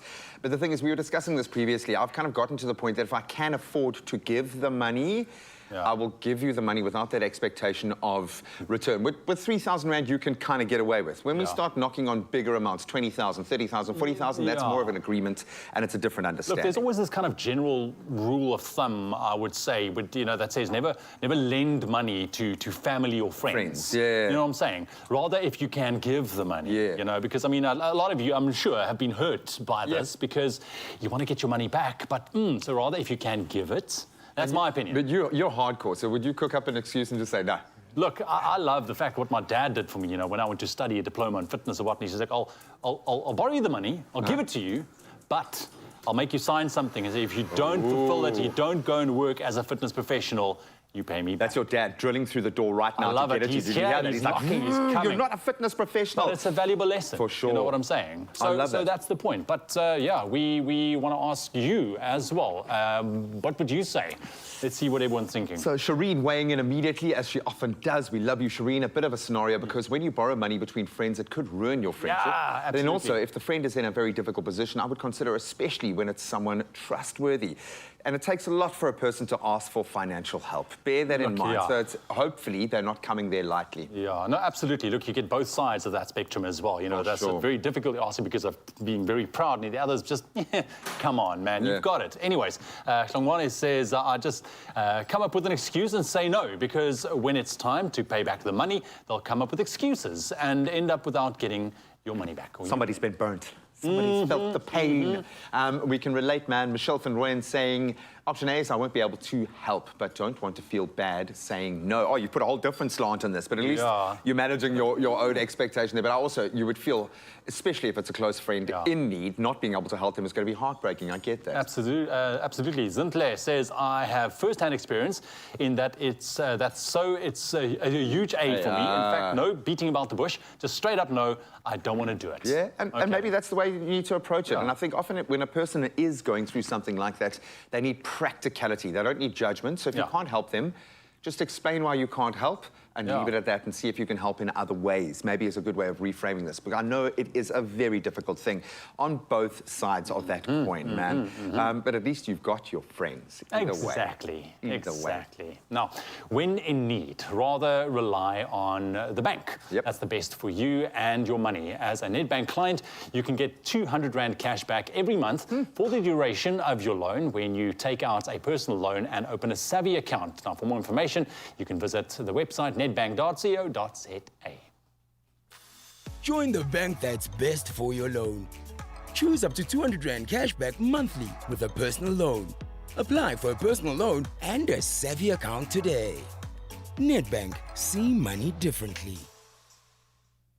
Well, listen, I'm a huge lover of pasta. Wouter Kellerman, are you a lover of pasta? Very much, very much, yeah. Well, listen, this is the next recipe. It is for everyone, and you do not need to be Italian to eat Italian, and we are here to show you just how the Amatalianos like to do things in the kitchen with this delicious Afro-Italian inspired meal. This is butter chicken penne. It's packed with all the flavors that butter chicken has and is known for, but it will be perfectly paired with the fat Fatties and Moni's Penne, a weeknight game changer. I have the ultimate assistant in the kitchen. Wouter, it's so cool to be able to be in the kitchen with you. I have to warn you, I'm not the best, but we'll get through this I recipe think we're together. a good match because I'm also not the best. Will be a good match. So what we're going to start off with is we want to marinate our chicken. So in front of you, you've got some chilies, we've got some yogurt, which is a great agent to marinate chicken with, as well as spices. But first, we're going to start off by blending those 3 ingredients together in front of you. While our water is cooking, I feel like this is multitasking at its best. So I'll put all of in here. Put all of that in there. Yes. So I'm going to get going over here with a little bit of olive oil. And I just want to get our onions to get a bit translucent. So I'm going to add that there. Allow that to just sweat it out a bit. And I'm going to get our pasta into our boiling water that's already going. And we are using our Fatties and Moni's. We are going for our penne from the Bellissimo range. So there we go. Our pasta is going. And what is amazing is the Fatties and Moni's Bellissimo range has a non-sticky texture. It maintains its shape and its rich golden color that delivers great tasting versatile meals. And you can always choose Fatties and Moni's for premium pasta quality and versatility that will allow you to have fun and get creative in the kitchen. Now, to get creative, you now need to blitz that up for me. And let's see if we can get that yogurt to come down. Let's give it a bit of a shake. There we go. Get everything blitzed up. Let's see how that is coming along. I think... Do we need to add a little bit more liquid? Let's add some liquid. I'll add that for you. Yeah, I think definitely need some more We liquid. need more liquid. We'll just add a little bit of water, which is amazing. We can close that up, give it a good shake, and then we can blitz that up. So in this, I have for our butter chicken, our onions. I'm adding some garlic as well as some ginger. I'm going to add our tomatoes. I'm just using some tinned tomatoes. I'm going to turn this temperature down a little bit because we want it to cook slowly. I'm going to add a little bit of butter because this is butter chicken and this is going to help getting that yumminess that we want. Look at that.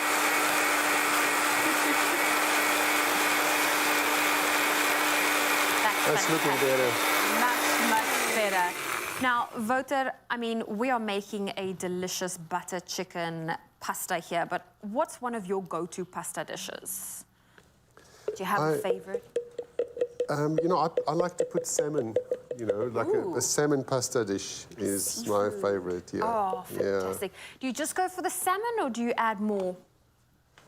You know, salmon is just so amazing by itself. You don't really need to add much, just salt and pepper and your favorite spice. Fantastic. So now that we've got our marinade ready, do you mind just pouring that over our chicken? I'm going to season with a little bit of salt and pepper. We are using quite a bit of tomato, so I'm also just going to balance that out with a bit of sugar.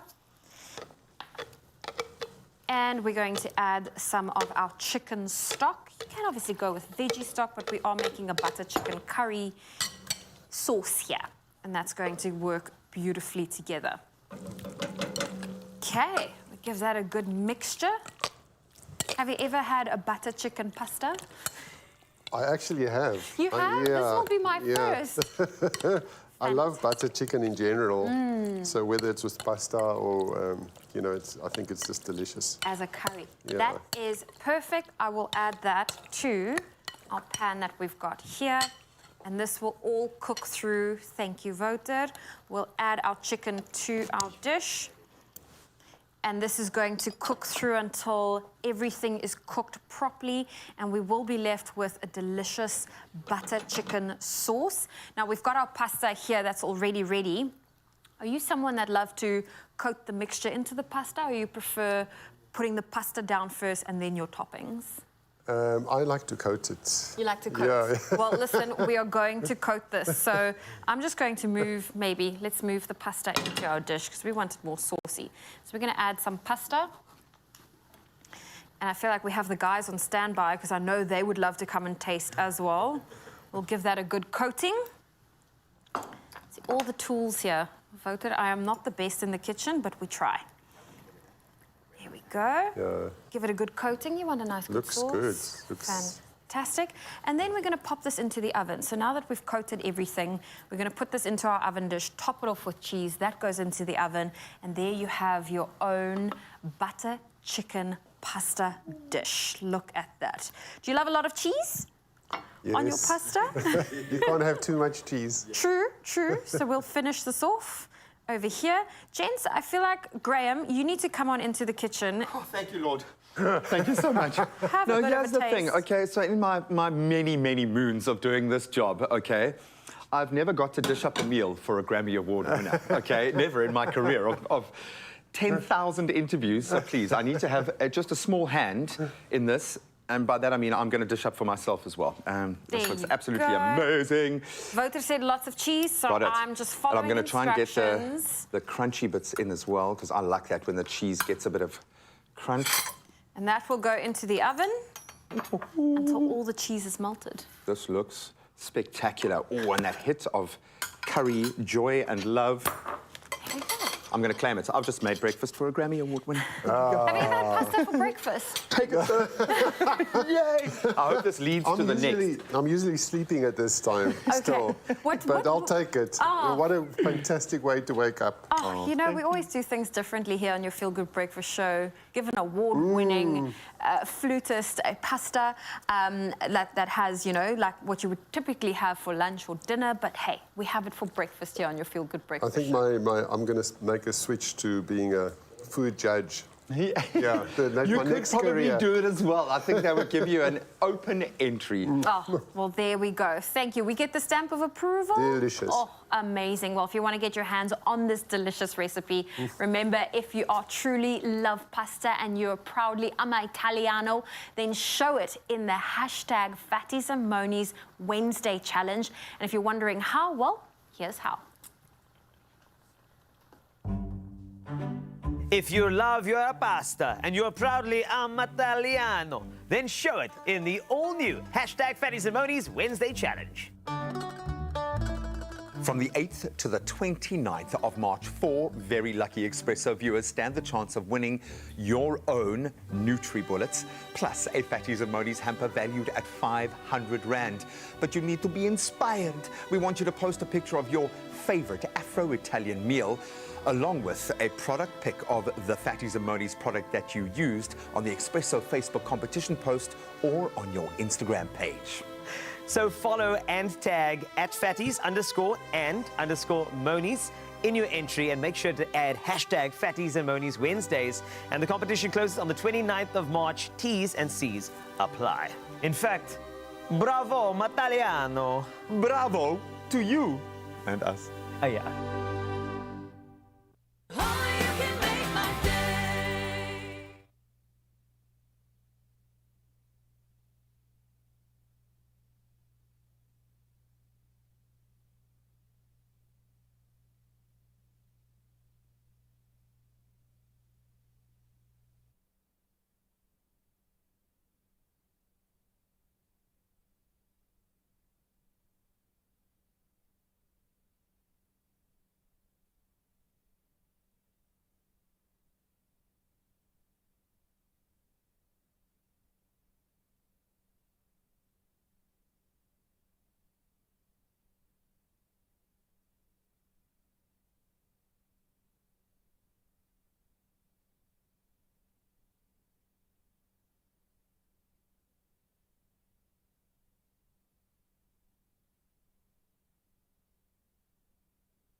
It's my Feel Good Breakfast show.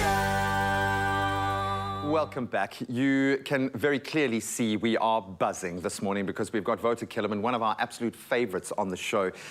And there are multiple reasons for that. Yes, he has achieved an insane amount of accolades throughout his career, including 2 Grammys. I know we do harp on about it, but it's not every day that a South African achieves this level of success, but also maintains the exact same basis points. You have not changed in the many years that we've been fortunate enough to connect with you in this space. It begs the question of the why, because clearly you are motivated beyond just playing for other people. Even playing for yourself seems to be a part of that drive. But if I had to ask you at this young age in your career, what would you want that mark to be? Because it feels like it's not just about the art form. There's something else at play. Yes, for me it's just about putting good energy out, you know, just creating beautiful music. And, you know, my music is positive, and I want to put positive vibes out there and positive energy and make a difference to people, and also create some cohesion and love, you know. So later this year, we are looking at doing a Pan-African collaboration. So, and that's basically, you know, what we're working on. I know, we talk about legacy like it's this thing that's going to come. It's something that's happening right now. It's in real time. I'm so grateful to have this connection to you. I think you can see how much we love you on the show, my friend. Thank you. But we are even more grateful for what you do every day and how you found this balance of meaning, but also spreading that love and that joy. So just do that right now. What are you going to perform for us to round this off? This last song is also from last year's Grammy-nominated album, and this is called Dance of Joy. Oh, perfect way to round off an amazing show. Ladies and gentlemen, it is the two-time Grammy Award-winning Wouter Kellerman with Dance of Joy. Enjoy.